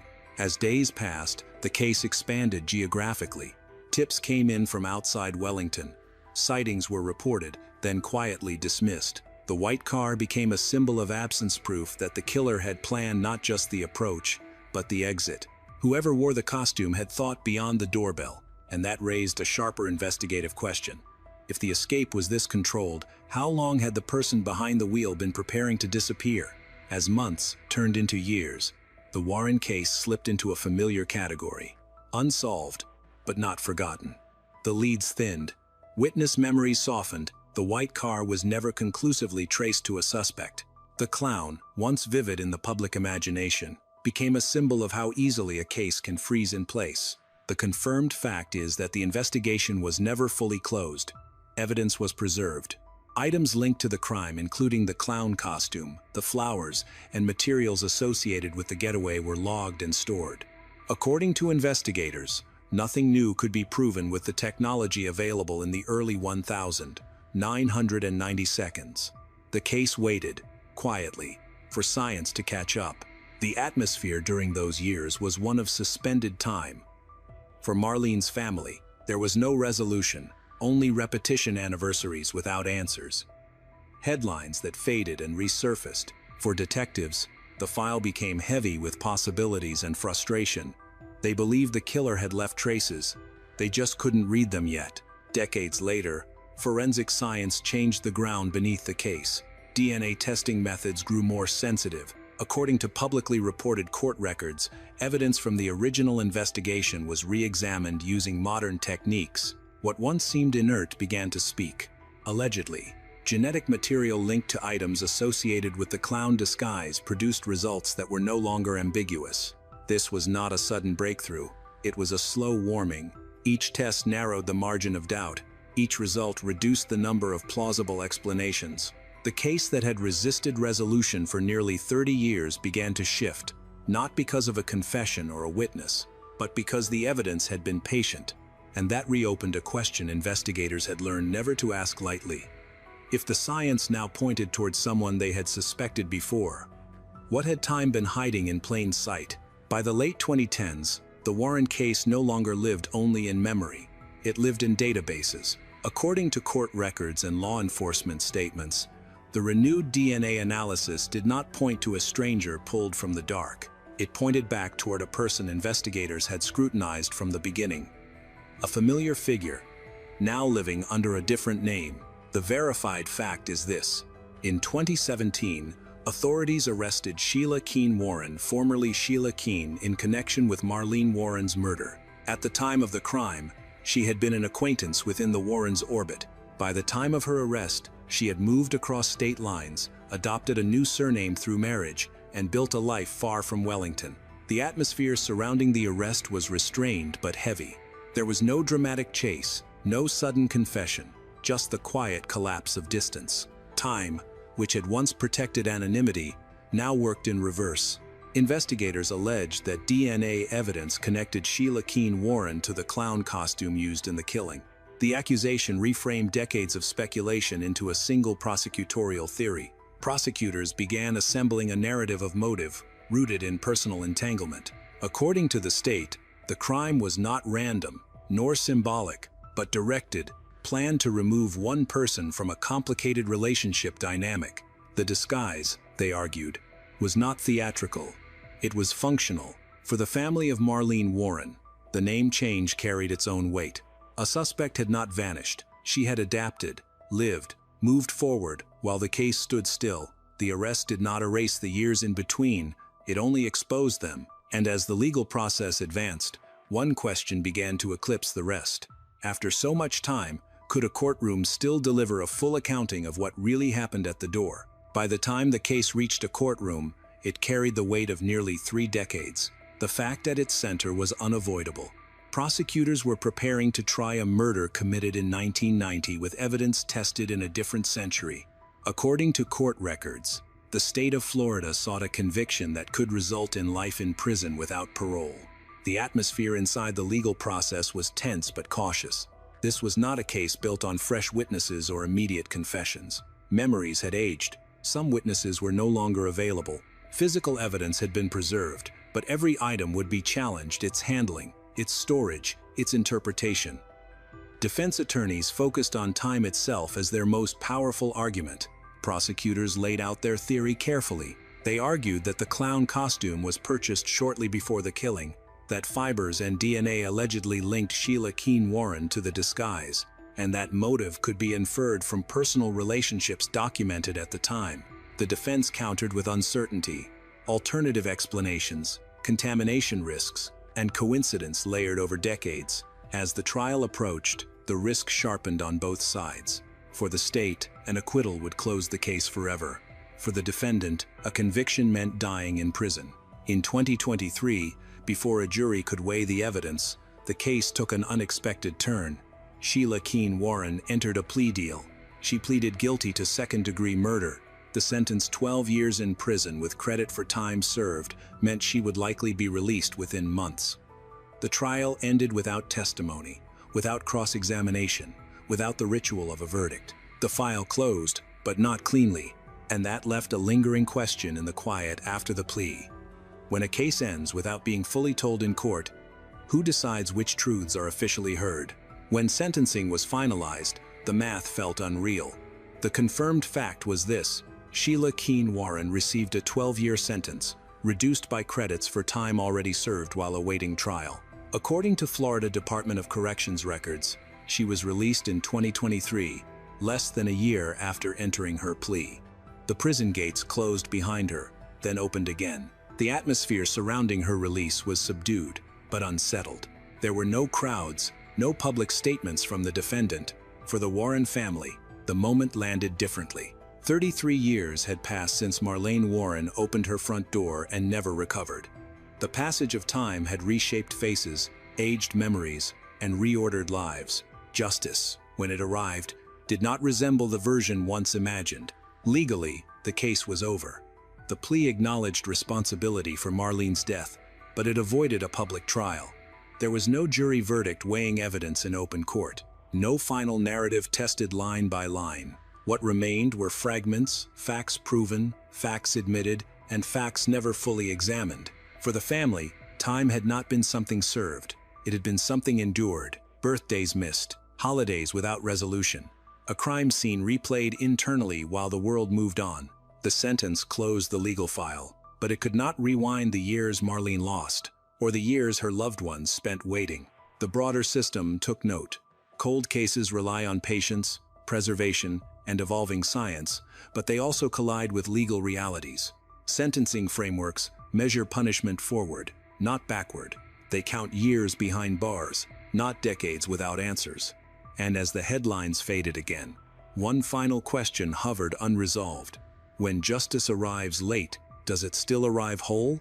The Warren case ends where it began, at a front door that should have been ordinary. The confirmed fact is that Marlene Warren's murder was solved not by a sudden confession or a single witness, but by time, preservation, and forensic patience. Evidence collected in 1990, kept through decades of uncertainty, ultimately formed the backbone of accountability. The atmosphere left behind is not one of closure, but of quiet reckoning. The image of the clown never lost its power, but over time, it became something else: less spectacle, more warning. The case demonstrated how theatrical violence can distort public attention while hiding something far more common beneath it: familiarity, access, and motive, rooted in personal proximity. For investigators nationwide, the case reinforced a lesson already written into policy, but often tested by budgets and fatigue. Cold cases are not dead cases.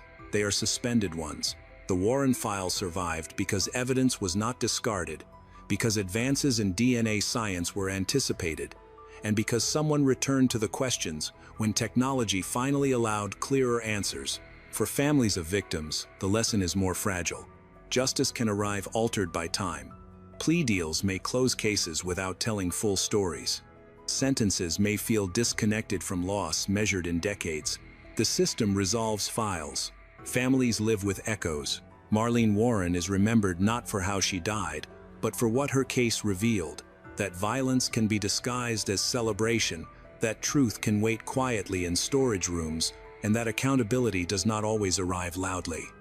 Sometimes it arrives late, sometimes it arrives incomplete, but it arrives because someone refused to let the door close forever. And even now, long after the clown costume has been sealed away, One unease remains: how many other doorbells rang and rang while the evidence was still waiting to speak?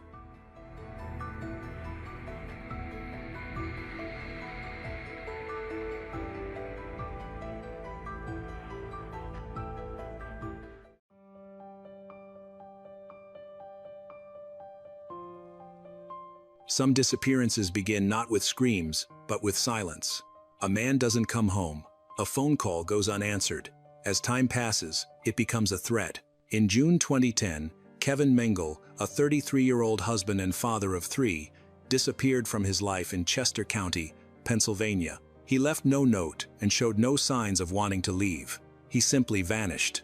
His house was normal, with the lights on and his children's toys scattered about. It was as if life had been paused, but no one knew why. At first, everyone wondered where Kevin had gone. But as time went on, the question changed too. If Kevin didn't leave on his own, who gained the most from his disappearance? The story then shifted from a missing person case to a look at an ordinary family, a failing marriage, and a truth that emerged too late to help anyone.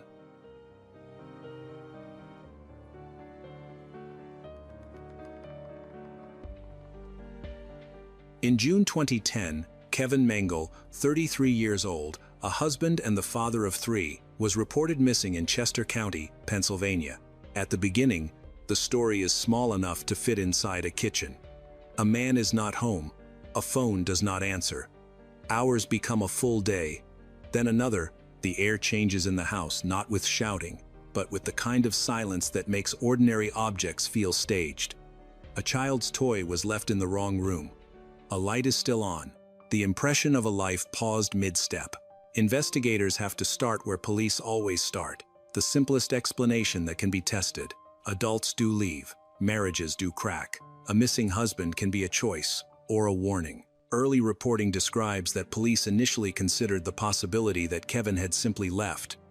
A theory that can buy time and sometimes costs it. But family instinct is its own kind of evidence.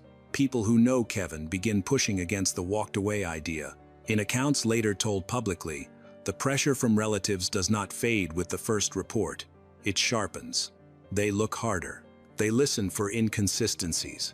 They keep calling, even when no one picks up. One fact sits immovable beneath every interpretation. 3 children are waiting for a father who does not arrive.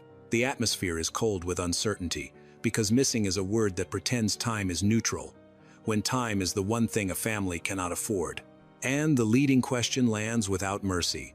If Kevin did not leave on his own, then who benefited from his absence right at the moment he vanished? The next chapter follows the life that looked normal from the outside, and the fractures that may have been widening in the dark, long before anyone dialed 911. The verified fact investigators returned to first is simple and uncomfortable. Kevin and his wife, Morgan, were not living the marriage their neighbors thought they saw. According to the investigation file and later court records, the relationship was under strain well before Kevin disappeared in June 2010. Financial pressure existed. Trust was fraying, and within the household, stability was no longer guaranteed. From the outside, the Mengels fit a familiar pattern. Young parents, 3 small children, a shared business, a home rooted in routine.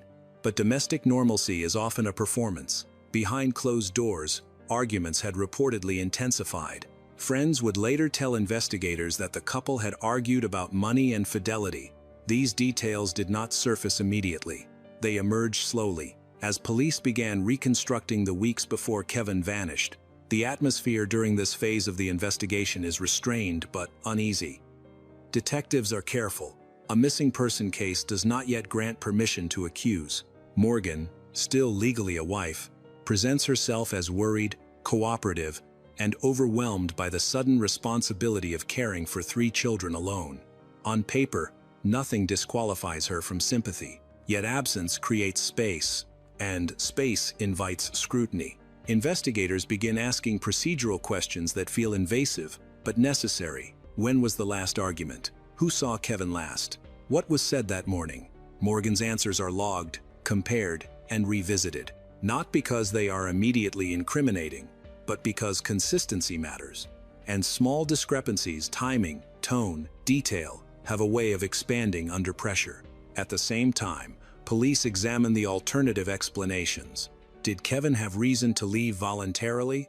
Was there another relationship? Was the debt significant enough to run from? Each path is explored, then slowly narrowed. Nothing substantial supports a clean exit. Kevin left behind his children, his belongings, his responsibilities. That fact does not dissolve.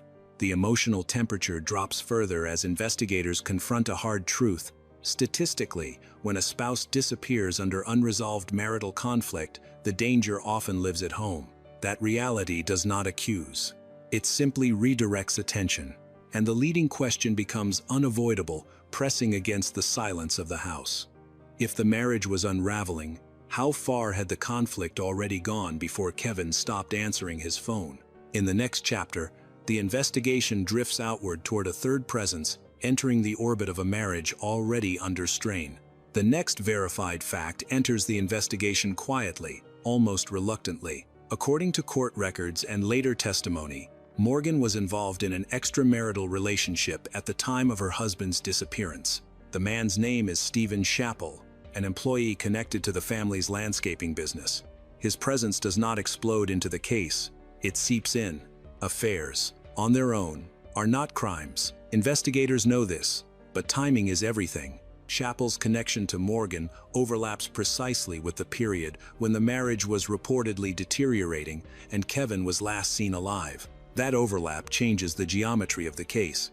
What was once a straight line between husband and wife becomes a triangle. The atmosphere tightens. Interviews take on a sharper edge. Detectives begin mapping proximity, who spoke to whom and when. Phone records become relevant. Work schedules matter. The question is no longer only where Kevin went, but who else may have had a reason for him not to return. According to the investigation file, Morgan initially minimizes the relationship. Chappell is described as a co-worker, a friend, someone offering emotional support during a difficult marriage. Each of those labels may be partially true. None is definitive. But partial truths often function as camouflage. Chappell himself enters the record as cooperative, at least on the surface. He acknowledges knowing Morgan. He denies involvement in Kevin's disappearance. At this stage, there is no physical evidence tying him to a crime. Nobody. No scene. Only association. And association alone is not enough. Still, detectives note the emotional undercurrent. An affair introduces motive into a case that previously lacked focus. Freedom, fear of exposure, the possibility of a future without an obstacle. These are not accusations. They are investigative realities. What unsettles the inquiry most is not the existence of the relationship, but its secrecy. Text messages, later obtained, suggest a private world running parallel to the marriage one Kevin may or may not have known about. Investigators cannot yet prove that the affair played a role in his disappearance, but they can prove it existed. And once a motive appears, every earlier statement must be re-evaluated. The leading question now presses closer to the center. If Kevin stood in the way of a relationship moving forward, did that make him vulnerable? And did anyone act on that vulnerability? The answer does not come from words. It comes from a discovery in an open field that forces the investigation into its next, irreversible phase. The case changes its nature when Kevin is no longer missing. Months after his disappearance, his remains are discovered in a rural field in Chester County. The location is isolated, not remote enough to disappear forever, but distant enough to delay answers. According to official records, the body is identified as Kevin. The confirmation ends one uncertainty and opens many others. This is the first immovable fact of the investigation. Kevin did not leave on his own. He was killed. The atmosphere turns cold and irreversible. Hope, which had lingered unspoken in the background, collapses. For Kevin's family, the discovery delivers both devastation and clarity. Grief now has a shape, and police now have jurisdiction not just over absence, but over death. The condition of the remains limits what forensic science can immediately answer. Time and exposure have erased some details, but investigators are able to determine that the death was not accidental. According to the investigation file, the manner of death is ruled a homicide. How it happened remains under analysis. That gap matters. But motive and opportunity begin to matter more. With a body recovered, the investigation rewinds. Every timeline is replayed. Every statement is reread with different eyes. The focus narrows sharply back to the last known circle around Kevin, his home, his marriage, and the people closest to it. Morgan is no longer just a worried spouse. She is now the last person known to be tied to Kevin's daily life. Stephen Chappell is no longer a peripheral figure. He is now examined as someone who may have had access, opportunity, and a personal stake in Kevin's absence. Detectives revisit phone records and text messages with urgency. What once looked like emotional venting is now evaluated for planning. What once sounded ambiguous is now weighed against a confirmed death. The tone of the investigation shifts from inquiry to pressure. The leading question hardens into something unavoidable. If Kevin was killed, who knew where to take him, where the land was quiet enough and time slow enough to hide a body? The answer does not arrive in the field. It surfaces in language, short messages, sent in confidence, that begin to contradict grief and expose intent. The next fact enters the case not through soil or bone, but through language. According to court records and evidence later presented, investigators recovered text messages exchanged between Morgan Mengel and Stephen Chappell around the time Kevin disappeared. These messages do not describe confusion. They do not sound like fear. They read with an unsettling calm. Digital evidence has no memory. It preserves tone without context, intention without explanation. And once Kevin's death is confirmed, investigators return to these messages with a colder lens. What once appeared to be emotional reliance now raises sharper questions. Some texts suggest anticipation. Others suggest relief. According to the investigation file, they reference a future that no longer includes Kevin. The atmosphere thickens. Detectives understand that grief usually leaves fingerprints. Panic, repetition, desperation. These messages lack those markers. Instead, they imply coordination. Timing becomes critical. Messages sent before Kevin was reported missing. Messages were sent while his family was still waiting for him to come home. Investigators reconstruct the digital timeline minute by minute. Phones become maps. Cell towers become silent witnesses. They look for overlap moments when Morgan and Chappell's communication aligns with Kevin's last known movements. According to prosecutors, patterns begin to emerge. Not proof on their own, but direction. Morgan is questioned again. This time, with transcripts on the table. She explains the messages as emotional escape, as fantasy, as words spoken under stress. These explanations are logged, but detectives note how often they change, not dramatically, subtly, enough to matter. Chappell's role sharpens further. His proximity to the family business provided access. His relationship with Morgan provided a motive. His phone records place him within reach of key moments. None of this alone establishes guilt.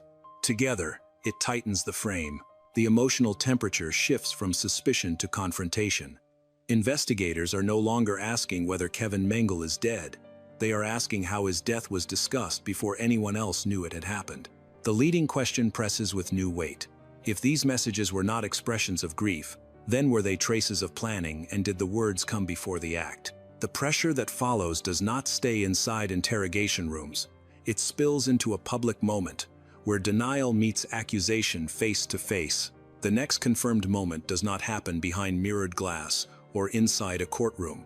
It happens in daylight, in a parking lot, where grief collides with refusal. According to televised investigative accounts and court records, members of Kevin Mengel's family confront Morgan Mengel directly. By this point, the discovery of Kevin's remains has ended the uncertainty. What remains is denial. The family no longer asks for updates. They ask for truth.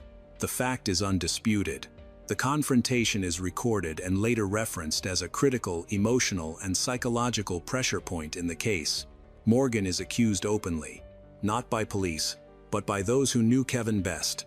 They speak his name. They demand answers. They tell her they believe she knows more than she has said. The atmosphere is tense and exposed. There is no procedural language here, no cautionary script, just a raw accusation in a public space. Morgan does not collapse. She does not confess. She deflects. According to observers, her responses are restrained, defensive, and focused on denial rather than explanation. Investigators watch closely, not because a confrontation proves guilt but because behavior under pressure reveals structure. Morgan's reactions are later compared to her earlier statements. The gaps widen. Her emotional responses do not align with the timeline investigators are building. Not yet proven, but pattern. Stephen Chappell's presence looms over the exchange, even when he is not physically there. Investigators note that communication between Morgan and Chappell continues after the body is found. According to the investigation file, the messages shift in tone, but not in frequency. That continuity matters. Behind the scenes, detectives are preparing for escalation. They consolidate evidence, they revisit the field, they pressure test alibis, they coordinate interviews with a clearer objective. The case is no longer about what might have happened, it is about what can be proven. The leading question now becomes dangerously narrow. When emotional denial holds under public confrontation, will it hold under legal threat, and who will speak first when the consequences become unavoidable? The answer does not arrive in another argument. It arrives in silence, followed by a decision to plead, rather than explain. The decisive fact arrives without spectacle. Morgan Mengel pleads guilty. According to court records, she admits to first-degree murder and conspiracy in the death of her husband, Kevin Mengel. The plea removes the need for a trial. There will be no jury weighing competing stories, no public reconstruction of every moment. The truth, as defined by the court, is accepted in a single, irreversible act. The atmosphere inside the courtroom is restrained and heavy. Guilty pleas do not provide relief, they provide finality. Morgan does not contest the evidence. She does not force Kevin's family to sit through the testimony. Her admission confirms what investigators had been building toward. Kevin Mengel's death was not an accident, and it was not the work of a stranger. Stephen Chappell follows. He also pleads guilty, according to official sentencing records, to third-degree murder and related charges. His role, as outlined by prosecutors, is that of an accomplice, someone who assisted in carrying out and concealing the crime. He receives a lengthy prison sentence, not life, but decades. The structure of the crime becomes clear in outline, if not in every detail. According to the prosecution, Morgan and Chappell planned Kevin's killing together. The motive is not framed as rage in the moment, but as removal, a future imagined without interference. Kevin is reduced, in that planning, to an obstacle. The emotional temperature shifts again, this time toward quiet devastation. There is no catharsis in a guilty plea. For Kevin's parents, siblings, and friends, the admission confirms the worst conclusion. The danger did not come from outside the home. It lived inside it. Morgan Mengel is sentenced to life in prison without the possibility of parole, as mandated by law for first-degree murder. The sentence is procedural. The impact is permanent. The leading question lingers, unresolved in any legal document. When guilt is finally acknowledged, does it explain the violence or only prove that trust was fatally misplaced? The case, however, does not end with sentencing.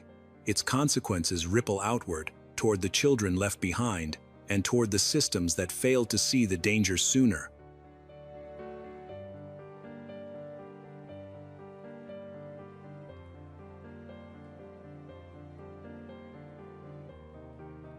He was still grieving. He preserves her room exactly as it was, seals it off, and keeps it dust-free and untouched. Investigators noted it. The farmhouse decayed, but Augusta's bedroom stayed untouched, a shrine, a line between past and present. After her death came not just grief but collapse.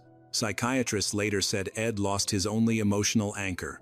Her rules didn't fade. In isolation, they grew louder and twisted. From then on, Ed Gein became increasingly nocturnal. He visited graveyards. He collected. He read anatomy texts and pulp magazines. The case file says no one intervened. No one connected the signs. A question haunts every later discovery. When the authority that shaped his reality disappeared, what filled the silence? Something did. It didn't come from outside Plainfield. Bernice Worden's disappearance begins not as a mystery but as a workplace anomaly. She opens the store and never closes it. By early afternoon on November 16, 1957, customers sense something is wrong. The lights are on, the door is unlocked, and no clerk stands behind the counter. Police reports note blood near the cash register, not enough to explain what happened, but enough to raise alarm. Before sunset, her son, Deputy Sheriff Frank Worden, arrives. He knows procedure and his mother's habits. She wouldn't leave town without notice or abandon her store. Within hours, he reports her missing. Tension spreads. This isn't a runaway or a misunderstanding. The blood changes everything. Investigators secure the scene and piece together her final hours, checking receipts, interviewing witnesses. One name keeps coming up: Ed Gein. The antifreeze receipt is real-time stamped and written in Ed's hand. Multiple witnesses confirm seeing him in the store that morning. According to the investigation file, there is no record of any other customer around that time. Ed does not flee. He does not hide. When deputies arrive at his farmhouse that evening, he is not home. They locate him later at a nearby grocery store, casually shopping.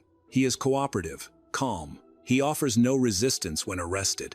He asks no questions. That calm becomes part of the case record. Inside the hardware store, police note the absence of a struggle beyond the blood near the counter. No weapon is found, no signs of robbery. The cash drawer is open, but money remains. This was not theft. It was targeted. In Plainfield, concern gives way to something colder: fear without a name. In later interviews, neighbors revisit old moments, odd remarks, uneasy silences. Nothing concrete, only hindsight sharpening what once seemed trivial. As deputies ready a search warrant for Gein's farmhouse, the house sits on a neglected lot, windows dark, paint peeling. Officers recall the smell hitting first as they approach: stale, organic, impossible to place. They enter looking for Bernice Worden, and when the first flashlight beam cuts through the dark, the case stops being one missing woman and becomes something older and far more disturbing. The search begins methodically. Flashlights cut through the darkness. Floors are cluttered with debris. Newspapers are stacked in uneven piles. The farmhouse is cold, unheated. According to officer reports, silence dominates the interior, broken only by footsteps and breath. Then a deputy opens the door to a shed attached to the house. Hanging upside down from the rafters is the body of Bernice Worden. She has been dressed out and positioned like a hunted animal. The method mirrors techniques used in deer processing. Officers recognize it immediately. Several step back. One leaves the building to vomit. Radios crackle. Backup is called. The search expands. What began as a homicide scene becomes something else entirely. Inside the house, officers document objects they cannot yet categorize. Bowls made from human skulls, a lampshade fashioned from skin, masks, furniture upholstered with human remains. According to the investigation file, many items are later confirmed through forensic testing to be human in origin. Importantly, the evidence is not random. It is organized, stored, preserved. Some pieces are cleaned, some are labeled. This is not the work of a moment. It is accumulation over years. Despite the visual impact, investigators move carefully. They photograph everything, bag items, and secure the property. The farmhouse becomes a crime scene of national significance before the night ends. Ed Gein is brought in for questioning shortly afterward. He does not deny involvement. He does not express panic. According to interrogation transcripts, his tone is flat and cooperative. He answers questions directly, often without elaboration. He says he robbed graves, that the items came from dead women, and that he didn't kill most of them. He adds, Bernice Worden was different. She was alive when he took her. He says it flatly. In the interrogation room, the prevailing reaction isn't anger but disbelief. Investigators are trained for violence, not for its ritualized aftermath. As forensic teams comb the farmhouse, another truth emerges. There are more objects than bodies. Some remains are partial, others can't be identified. The timeline stretches back possibly decades. The focus shifts from what happened to Bernice Worden to a darker question. How long had Ed Gein been doing this unnoticed, unchallenged, living in plain sight? And if the whole town misses out on that, who else? As daylight reaches the farmhouse, the work becomes slower, more precise. Forensic teams catalog what can be measured, what can be tested, what can be proven. A confirmed fact emerges through autopsy reports and cemetery records. Most of the human remains found on Ed Gein's property did not come from murder. They came from graves. According to the investigation file, Gein targeted freshly buried bodies, middle-aged women, recently deceased, often those who resembled his mother in age or build. He waited until funerals passed, until the ground was quiet. Then he dug. Grave robbing takes patience, timing, and knowledge of burial routines. This was no impulse, it was quiet, deliberate planning. Forensics confirmed the skulls, skin, and bones came from multiple people. Some can be traced to local cemeteries, others remain unidentified. Investigators cross-check missing person reports, hospital death records, and burial logs as the pattern comes into focus. Ed describes his actions without visible distress.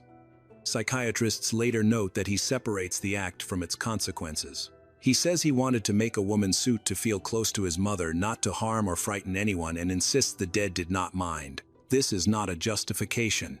It is a record. Investigators then face a classification problem. Many acts are clearly criminal, but few fit neatly into homicide statutes. Grave desecration, abuse of corpses, theft. The evidence carries a weight the era's legal language cannot match. Then, another fact sharpens the case. Bernice Worden was not the first woman Ed killed. Mary Hogan, a tavern owner, disappeared in 1954. Her case had gone cold. No body was recovered. According to Ed Gein's later statements, he killed her during a visit to her bar. Her remains are never fully found, but partial evidence recovered from the farmhouse supports his confession. This was not a single break. It was a pattern interrupted by chance. Investigators now understand that the farmhouse is not merely a crime scene. It is an archive, each object a record of escalation, each act a rehearsal. The central question no longer focuses on what Ed did. It focuses on how the system had no mechanism to see him coming, because the deeper the investigation goes, the clearer it becomes. Ed Gein did not hide. He simply was not seen. The interrogation room is plain. A table, 2 chairs. No raised voices, no pressure tactics. According to official transcripts, Ed talks freely. He admits to killing Bernice Worden. He admits to killing Mary Hogan. He describes entering Worden's store with a rifle, shooting her once, transporting her body home. The sequence is direct, clinical, without embellishment. This is documented in police records and later court proceedings. What unsettles investigators is not what he says, but how he says it. There is no attempt to minimize, no effort to dramatize. When asked why, Gein does not describe anger or hatred. He describes compulsion, curiosity, a desire to possess something that would not leave. Tension grows. Each answer closes one question and opens another. Psychiatrists observe his speech patterns, affect, detachment from social meaning. According to their evaluations, Ed understands events, but not their moral weight. He claims he did not intend to kill Bernice Worden, that he panicked. This assertion is not officially confirmed and conflicts with physical evidence, including the presence of a loaded rifle and the positioning of the body. Investigators note the discrepancy but do not challenge him aggressively. The facts are already sufficient. Ed also describes how he used the remains taken from graves, processes, storage, cleaning. He does not describe pleasure. He describes purpose. This distinction is recorded in psychiatric notes as significant.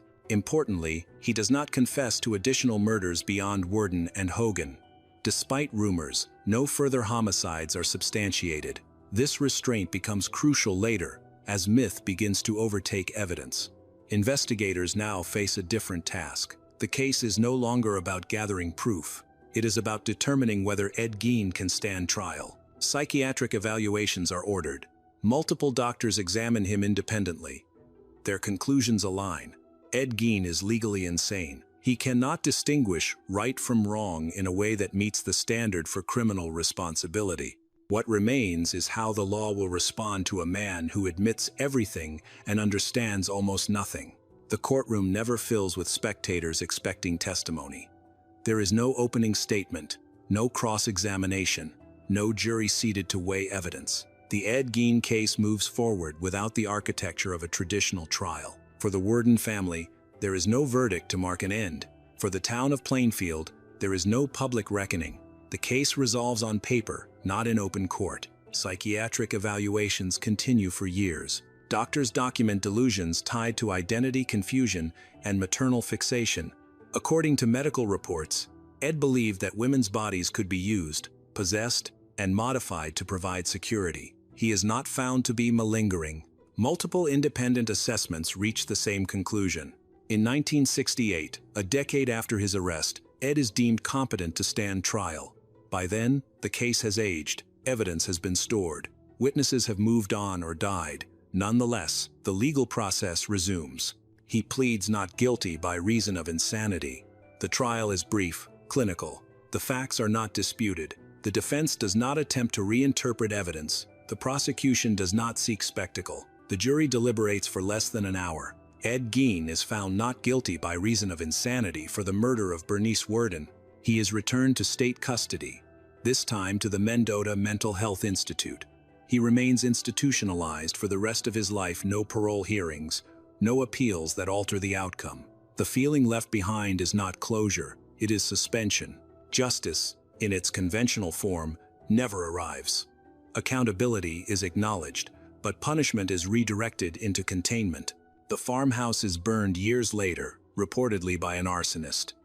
Whether the act was intentional or symbolic is not officially confirmed. The physical center of the case disappears. What remains are records, photographs, transcripts, and a growing public fascination that begins to distort the facts. Because as the legal process ends quietly, something louder begins elsewhere. Ed Gein dies on July 26, 1984, at the age of 77. He has spent most of his adult life in state custody. According to medical records, his final years are marked by physical decline, not psychological change. There are no final confessions, no revelations withheld for decades. The facts of the case remain as they were when first documented. This is the final verified outcome. Almost immediately after Ed's arrest, the story begins to detach from the evidence. Journalists arrive. Books are written, details are exaggerated, crimes are added without proof. The number of victims grows in retellings, despite no forensic confirmation. The distinction between murder and grave robbery blurs in public memory. This distortion becomes one of the case's most enduring consequences. Ed's actions inspire fictional characters in films and novels. His name is rarely spoken in those adaptations, but the imagery remains. Masks, skin, rural isolation. These representations amplify horror while stripping context. The real victims, Bernice Worden and Mary Hogan, become footnotes in cultural shorthand. The fact remains, Ed Gein killed 2 women. He desecrated the dead. He was legally insane. These truths are sufficient. They do not require inflation. The case does, however, change investigative practice. Law enforcement begins to take behavioral warning signs more seriously. Psychiatric profiling advances. The importance of forensic verification over rumor becomes clearer, though not always followed. For Plainfield, the legacy is quieter. According to later interviews, residents resist the town's association with the case. They remember Worden as a mother, Hogan as a business owner. They remember Ed as a man who was present, visible, and still profoundly misunderstood. The lingering feeling isn't just fear, but unease with how close it was. The realization that extreme deviance didn't come.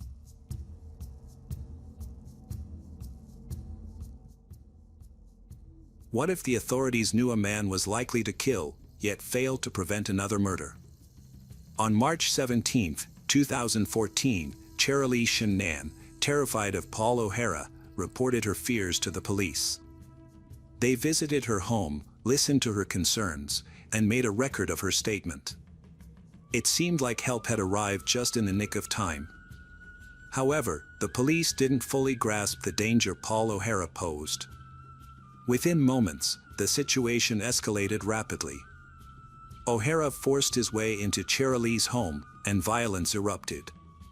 In front of the officers who were there to protect her, Cherilee fled for her life. O'Hara chased her, attacked her, and stabbed her to death in the street. This raises a disturbing question: how could a convicted murderer commit another murder? More importantly, if the warning signs were obvious, Cherilee's fear was clear, and the authorities were aware of his past, why wasn't that enough to save her life?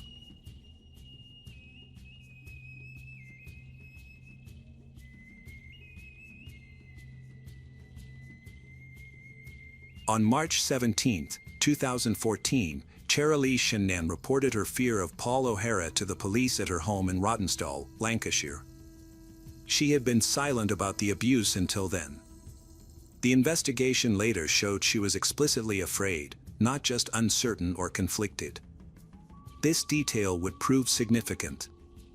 2 officers arrived to take her statement, assess the danger, and document the situation. Initially, the scene seemed manageable. Cherilee was willing to speak, and the system appeared to be responding. However, tension simmered beneath the surface. Cherilee had visible injuries, including a reportedly fractured jaw from days earlier. The violence was real and recent, yet O'Hara was not in custody. This disconnect, between the known threat and actual protection, was not immediately apparent. Inside the house, time seemed to slow down. The officers asked questions and recorded details. They were unaware that O'Hara had a history of lethal violence. He had murdered a previous partner years before. This crucial information was missing from their immediate assessment.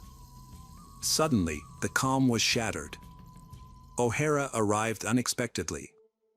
He forced his way into the house while the police were still present, armed with a hammer. The situation instantly shifted from investigation to violence, with no warning or chance for negotiation. The officers were attacked, and control was lost.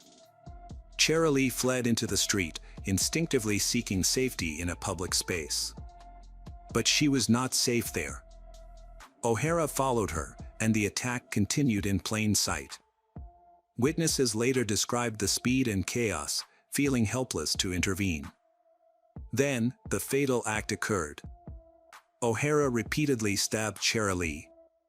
The attack ended in front of the responding officers, who were too late to prevent it. Silence fell. The scene was not just a crime scene, it raised a critical question that investigators would have to answer. How could a man with a proven history of deadly violence be in this situation again? Long before Cherilee Shannan voiced her fear, the system already knew Paul O'Hara. He was not an unknown danger. Court records showed he had been convicted in 1998 for the murder of Janine Waterworth, his 20-year-old partner.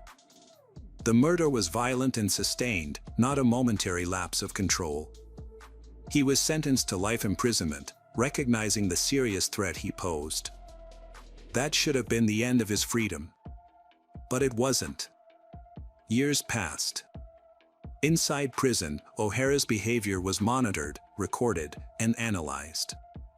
Reports described him as manageable and sometimes cooperative. Like many long-term inmates, his risk was evaluated based not only on his past actions but also on his current behavior. Over time, the perception of his danger decreased. Eventually, he was released on license. The decision followed established procedures, risk assessments, probation supervision, and a structured reintegration plan. On paper, his return seemed controlled. However, the past doesn't disappear with paperwork. It lingers, hidden within patterns that are difficult to detect. O'Hara started a new relationship with Cherilee. She wasn't initially told that he was a convicted murderer. He was presented as a partner, a man rebuilding his life. But later investigations revealed warning signs, subtle at first, then escalating, involving control, volatility, and reactions disproportionate to the situation. These patterns were not new. They were echoes of the past. The murder of Janine Waterworth had already established a pattern: intimacy followed by violence. The key question for investigators was not whether the pattern existed, but whether it had been fully understood and addressed. Because somewhere between the past and the present, a critical element was lost. The system held information about O'Hara's past, including police records, prison documents, and probation files. However, this information wasn't effectively communicated or prioritized, blurring its importance in daily decisions. This fragmentation led to a dangerous assumption that O'Hara's past was no longer a threat. But violence doesn't disappear with time. By the time Cherilee expressed fear, the cycle was already repeating itself. The system had seen and documented this pattern before, even sentencing O'Hara for it. This raises a critical question: if O'Hara's history was known, why wasn't it recognized in time to prevent the tragedy? The violence didn't start on the day of Cherilee's death. It had been building gradually. The investigation revealed that Cherilee experienced escalating abuse in the weeks before her death. What began as control and intimidation turned into physical harm. Crucially, she suffered a fractured jaw, a serious injury that should have immediately triggered a stronger response. And she reported it. Cherilee told probation services about her fears and what happened. She was described as terrified, indicating a clear and immediate risk. But this perception of risk didn't translate into action. The information was entered into the system, documented, and shared among professionals. Yet, it didn't generate the necessary urgency. There was no immediate removal of Cherilee from the situation, nor immediate detention of O'Hara. The man who broke her jaw remained free. This gap between reporting the abuse and receiving protection widened. Cherilee continued to live with him in an atmosphere that was likely tense and unstable. Victims in such situations often try to minimize conflict and manage unpredictability.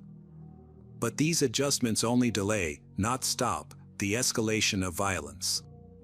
And the violence was escalating. O'Hara's behavior mirrored his past: increased control, intensified violence, and growing isolation.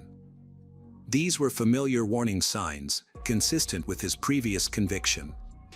However, these patterns weren't recognized and acted upon in real time.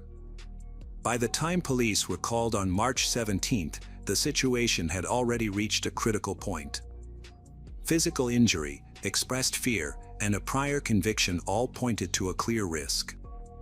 Yet, the intervention was too late and incomplete. The tragedy lies not in uncertainty. It's clear that help arrived too slowly. The warning signs were evident, spoken, recorded, and visible. The investigation focuses on a central question: knowing the danger, why wasn't it treated as imminent? The failure wasn't a single event. It was a chain of failures. By the time Cherilee was killed, multiple agencies, police, probation services, and the prison system, had interacted with Paul O'Hara. Each held a piece of the story: a man with a history of lethal violence, showing signs of escalating again. But these pieces didn't come together in time. The inquest revealed that crucial information about O'Hara's past wasn't effectively shared. His prior murder conviction, the most significant factor in assessing risk, wasn't fully considered when officers responded to Cherilee's home. This lack of information shaped everything that followed. The officers responded to a domestic abuse report. They saw injuries and heard fear. But without knowing O'Hara's full history, they assessed the situation within a limited scope: serious, but not immediately recognized as potentially fatal within minutes. Therefore, the response remained procedural. There was no immediate arrest, no plan to contain O'Hara upon his return, and no assumption that he might immediately become extremely violent. The system had information, but lacked coordination. Probation services knew Cherilee was afraid. The police had been called to her home before. However, these warnings weren't connected with the necessary urgency. Poor communication, slow responses, and incomplete risk assessments created a false sense of security. Danger thrived in these gaps. O'Hara didn't need an opportunity to be created. He only needed not to be stopped. When he arrived, nothing could legally, physically, or operationally stop him. Within seconds, the consequences of this failure became irreversible. The inquest later described systemic failings, not just individual errors. Information wasn't shared, understood, or acted upon effectively. It wasn't a lack of information, but a failure to treat the existing information with the urgency it demanded. In hindsight, the situation feels heavy with inevitability. Not because the outcome was predetermined, but because the warning signs were clear. The investigation now focuses on the moment everything collapsed, when the system hesitated, and violence acted faster than response. What exactly happened in those final seconds? It happened in plain sight. Not in secret or isolation, but within reach of intervention. When Paul O'Hara forced his way into the house, the situation instantly changed from a controlled inquiry to an active threat. He was armed with a hammer. The officers inside had seconds to react, seconds that would determine everything. According to the investigation, O'Hara attacked the officers first. The attacks were sudden, direct, and disorienting. The officers' authority, their ability to protect, was immediately disrupted. Control was lost in those moments. And in that chaos, Cherilee moved. She ran. Out of the house and into the street. It was an instinctive decision, to move instead of staying still, to create distance. The environment changed, but the threat remained. O'Hara followed. Witnesses later described the scene as rapid, chaotic, and hard to follow in real time. What started inside the house spilled out into public view. There was no pause between pursuit and escalation. No hesitation. Then the weapon changed. The hammer was no longer the weapon of choice. A knife appeared, and the attack became fatal. He stabbed her repeatedly. Each movement was deliberate and sustained. The violence continued even after she stopped resisting, until there was no doubt about the outcome. Officers, recovering from the initial assault, moved to intervene. But the sequence had progressed too far, too quickly. By the time they regained control, Cherilee was critically injured.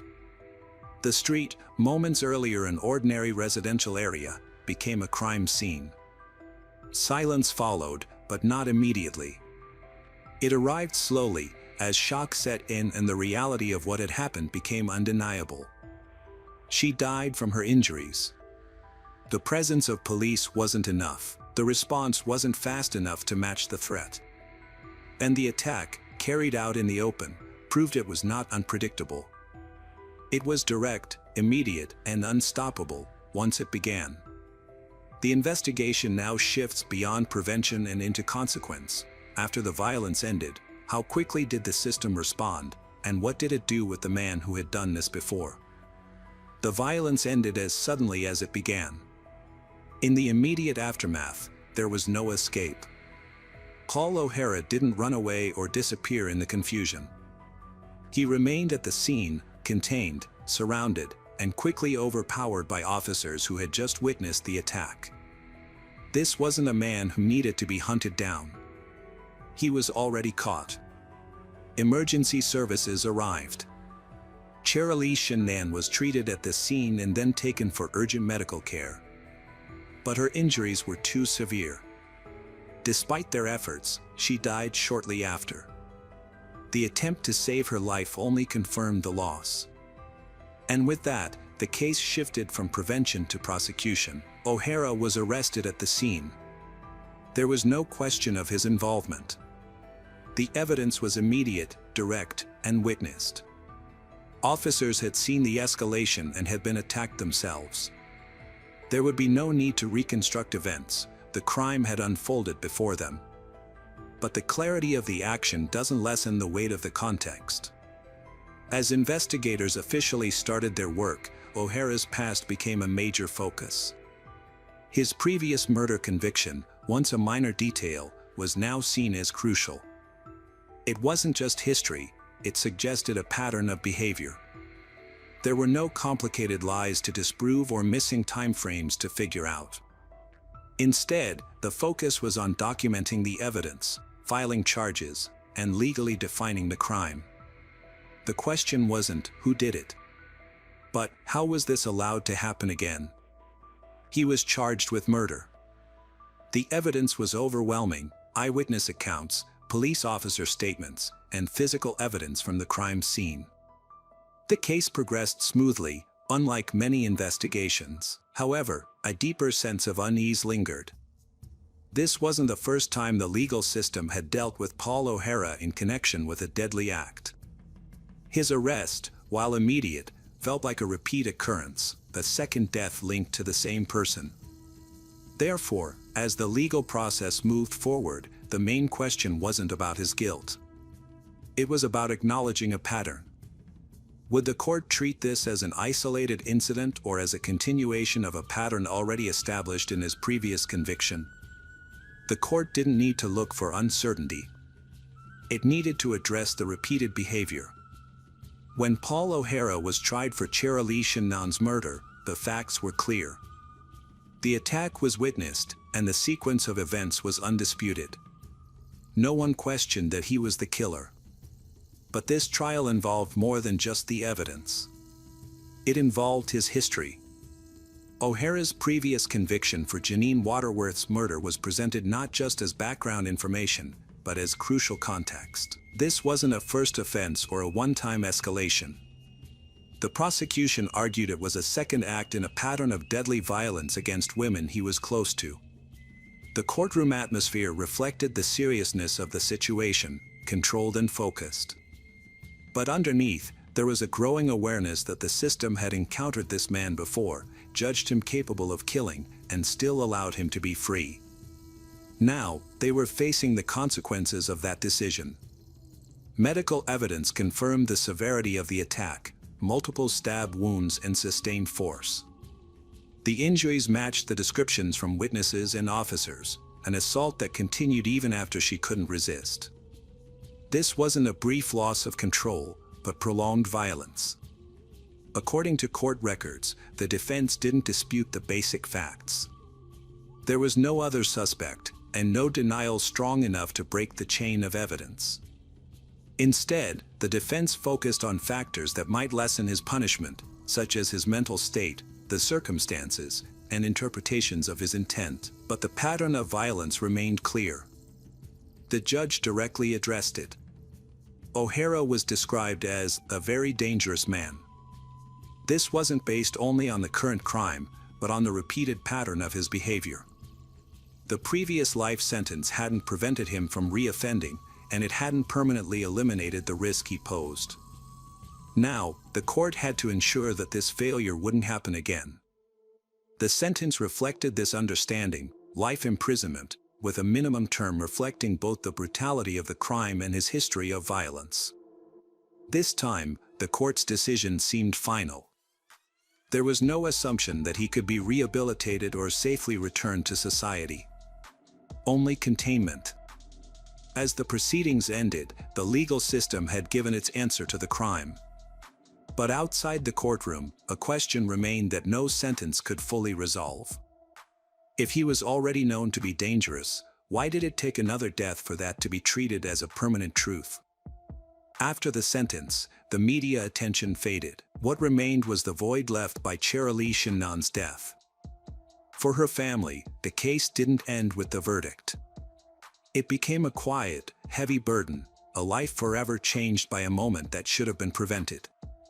She had asked for help, reported her fears, and followed the advice given to victims. And yet, she still died.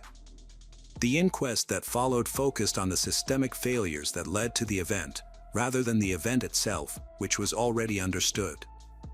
Reports analyzed breakdowns in communication between agencies, how risk was managed, and missed chances to take decisive action. The conclusion was based on factual findings: there were indeed failures. Specifically, information about Paul O'Hara's past was not fully shared or given enough importance. His previous murder conviction was not properly considered when making real-time decisions. The risk he posed, which had been documented and proven, was not treated with the necessary urgency. The system was aware of the risk. However, it did not act accordingly. This disconnect became the central issue after the case concluded. It highlighted not only a tragedy but also a warning about how incomplete information can lessen the sense of urgency, how procedures can delay action, and how patterns of violence can repeat if not fully recognized. Cases like this leave a feeling of quiet unease, rather than loud grief. This is because the outcome feels less like an unpredictable event and more like a failure to connect knowledge with appropriate action and warnings with effective protection. Paul O'Hara will remain in prison. However, that is not the complete resolution. The more significant impact lies in the questions that remain for institutions, investigators, and anyone responsible for assessing risk. When someone has already demonstrated a capacity for violence, at what point does the system stop providing opportunities for repeat offenses? And how many warnings are required before they are finally treated as critical? The Paul O'Hara case does not simply end with justice being served. It ends with a lesson learned through the consequences of those failures.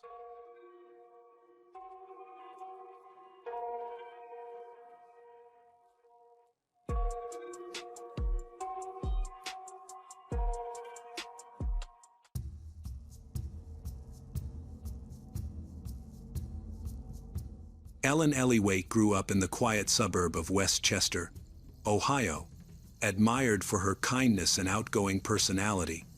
At 23, she had completed her studies, begun shaping a promising future. Friends remembered a creative soul who loved art. Nature walks brought her joy, and she often captured striking images of local landscapes to share online. Her family was the most important thing in her life. Her parents encouraged all her ambitions. Her younger sister looked up to her as a role model. Ellie was also very active in her community, participating in charity events and offering help whenever she could. Yet behind her bright smile hid a troubling reality. For nearly a year, Ellie faced relentless harassment from Michael Strauss, a man she knew through local circles. He pushed for a connection she never wanted, sending uncomfortable messages, showing up at places she visited, reacting with hostility whenever she kept her distance. Ellie tried to continue living as usual, hoping the behavior would eventually fade. On July 29, 2018, she met a friend in the morning, then spent time outdoors near her home. Around 4:00 p.m., she was spotted walking toward her neighborhood. After that moment, she vanished. Her phone went silent, prompting immediate concern. When evening came with no sign of her return, her family launched a frantic search. Calls went out to relatives, friends, neighbors. Posts appeared online. Every familiar place was checked. Yet not a single clue emerged. That night, her parents filed a missing person report.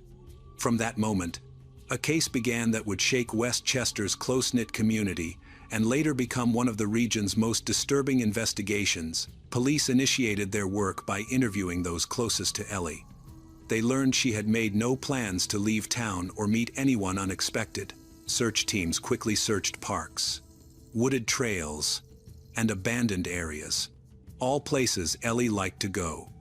Volunteers helped officers look everywhere. But days went by, and they found nothing. The investigation turned to potential threats, and Michael Strauss's name kept coming up. People close to Ellie said he had been stalking her for months, sending threatening messages, and acting hostile. When questioned, Strauss denied everything, claiming he hadn't seen her that day. But detectives didn't believe him. A week into the investigation, police examined security camera footage from multiple locations. One video showed Ellie on a trail. Shortly after, a man who looked like Strauss walked the same trail. This was the first significant discovery in the case. Public attention intensified. Posters of Ellie appeared throughout town. Social media spread updates at lightning speed. Local stations reported daily developments. The community hoped for her safe return. Yet each silent day deepened the fear. 2 weeks after Ellie disappeared, tragedy struck. A farmer working near a wooded field discovered human remains. Authorities later confirmed the worst. The body belonged to Ellie Wake, hidden in dense undergrowth, roughly 10 kilometers from the place she was last seen. At the site, police uncovered several critical clues: fragments of clothing, traces of disturbed soil, plus subtle signs of a struggle. Identification moved quickly thanks to personal belongings discovered near the body. DNA testing soon confirmed the remains were Ellie's. Her family received the news as soon as the process concluded. The recovery of Ellie Weich's remains sent shockwaves through the community. Westchester, once viewed as a safe, quiet town, now carried an atmosphere of grief mixed with unease. For Ellie's family, the confirmation shattered the final bit of hope they had held during the long, agonizing search. Police immediately sealed off the field where her body had been found to protect every potential piece of evidence. Forensic specialists studied the ground inch by inch, documenting fabric remnants, possible footprints, stray fibers, plus unusual soil patterns. These details formed the first pieces of a forensic timeline. The autopsy provided detectives with essential insight. Ellie's cause of death was asphyxiation, with distinct marks on her neck suggesting pressure from a belt or similar object. Scratches and bruises revealed a violent struggle during her final moments. Evidence from the scene raised troubling questions. Certain fabric pieces did not belong to Ellie, hinting at another presence during the crime. A long strand of dark hair discovered on her body was sent for DNA testing with hopes of identifying a suspect. Throughout the investigation, Michael Strauss remained the primary focus. During interrogation, he again denied involvement, claiming he had stayed home on the day she disappeared. His alibi, however, lacked solid confirmation. Surveillance footage shows a man resembling Strauss following Ellie in the park, adding to suspicion. A breakthrough arrived when DNA from the hair recovered at the scene matched Strauss. The match gave investigators a powerful lead, though not enough for an immediate arrest. Surveillance on him intensified as detectives waited for additional evidence or missteps that could tie him conclusively to the murder. At this point, the investigation narrowed its focus on building a solid case against Strauss. Detectives reconstructed his movements on the day of Ellie's disappearance. Cellular data showed his phone had been near the trail where she was last seen, later shifting toward the wooded area where her body was discovered. Forensic experts also examined physical evidence. Fibers on Ellie's clothing matched the upholstery of Strauss's car seats. Soil particles on his vehicle's floor mats matched the soil in the forested field where Ellie's body had been hidden. Despite this growing body of circumstantial evidence, detectives pressed for stronger proof. A search warrant for Strauss's home uncovered disturbing items: notebooks containing entries about Ellie, photographs taken without her knowledge, plus a belt with a damaged buckle. Forensic analysis later linked this belt to the marks found on her neck, identifying it as the probable murder weapon. Michael Strauss was arrested on August 24, 2018. The arrest marked a major turning point in the case. Many residents felt a sense of relief. During his first questioning, Strauss seemed calm but avoided direct answers and consistently denied being involved. He claimed someone had changed the evidence to make him look guilty. Regardless of his claims, the investigation focused more and more on him. A major turning point happened when detectives looked at his computer and phone. They found he had been searching for disturbing things for months, like how to hide a body, information on how bodies decay, and in-depth studies of famous murder cases. His email history revealed dozens of unsent messages addressed to Ellie. Some expressed desperation for a meeting. Others contained threats or obsessive comments. These digital traces became the backbone of the formal charges against Michael Strauss. Prosecutors moved forward with accusations of kidnapping, stalking, plus premeditated murder. His attorney argued that no direct evidence linked him to the act of killing itself, yet the judge ruled that he would remain in custody while awaiting trial. Local media covered every development, fueling heated discussions throughout the community. Many residents believed in Strauss's guilt, while others doubted the reliability of the evidence. For Ellie's family, his arrest offered the first real step toward justice, though they knew the trial ahead would be long and painful. The trial of Michael Strauss began in October 2019, immediately drawing widespread public attention. The courtroom filled with journalists, community members, plus friends of Ellie Weich. Her family appeared at every session, determined to witness each detail. To them, The proceedings represented both a pursuit of justice and a final effort to honor Ellie's dignity. The prosecution opened with a strong case built on substantial evidence. Cell phone records placed Strauss near several locations tied directly to Ellie's disappearance as well as her death. Forensic specialists outlined their findings: fibers, soil traces, microscopic particles collected from Michael's car matched samples from the crime scene almost perfectly. Prosecutors also emphasized Michael's obsessive fixation on Ellie. Emails and messages retrieved from his devices were read aloud. One message, sent shortly before Ellie vanished, delivered a chilling warning. "If you don't respond, I'll come myself. Then you'll understand what I'm capable of." This message became a centerpiece of the argument for premeditation. Witnesses for the prosecution included close friends who described Ellie's fear of Strauss. Forensic experts strengthened the narrative by connecting physical evidence to him. Neighbors testified as well, recalling his suspicious behavior on the day Ellie disappeared.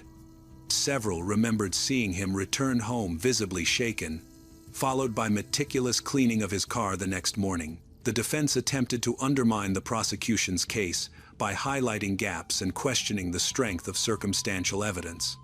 Strauss's attorney argued that fibers or soil might have transferred through routine contact, while cell phone location data merely showed proximity, not guilt. The lack of eyewitnesses further became a key point in the defense strategy. The turning point arrived with presentation of the DNA findings. Genetic tests on the hair recovered near Ellie's body, along with skin cells found on the belt used to strangle her, conclusively matched Michael Strauss. His attorney challenged the lab's procedures, suggesting potential contamination.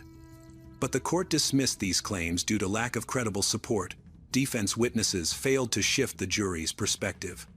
Strauss chose not to testify, invoking his Fifth Amendment right.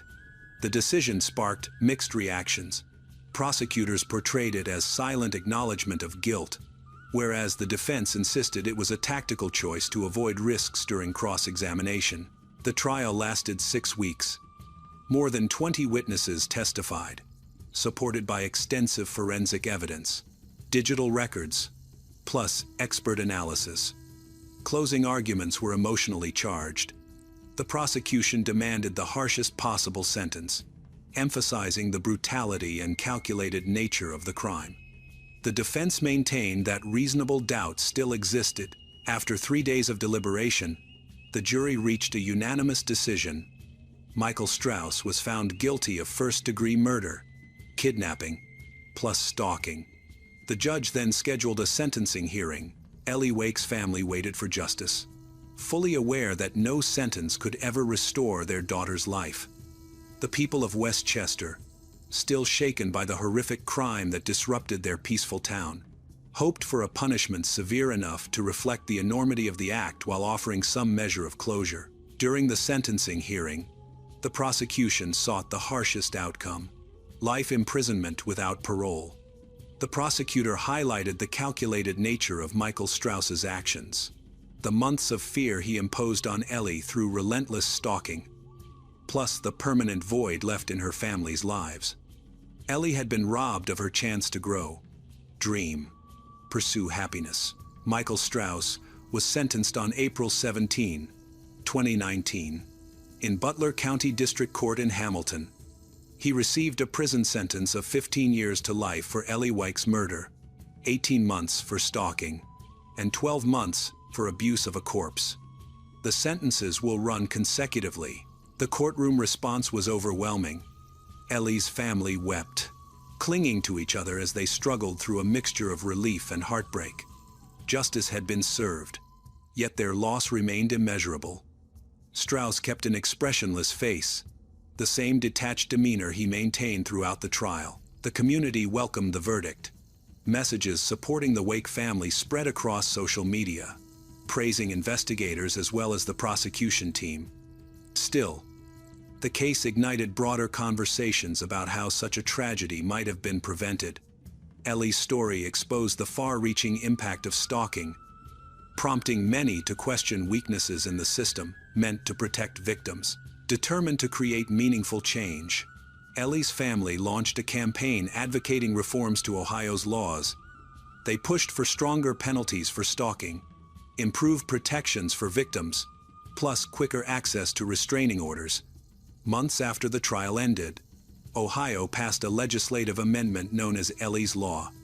The measure increased penalties for stalking and expanded victims' rights to pursue legal safeguards. For Ellie's family, the law represented a step toward preventing similar tragedies.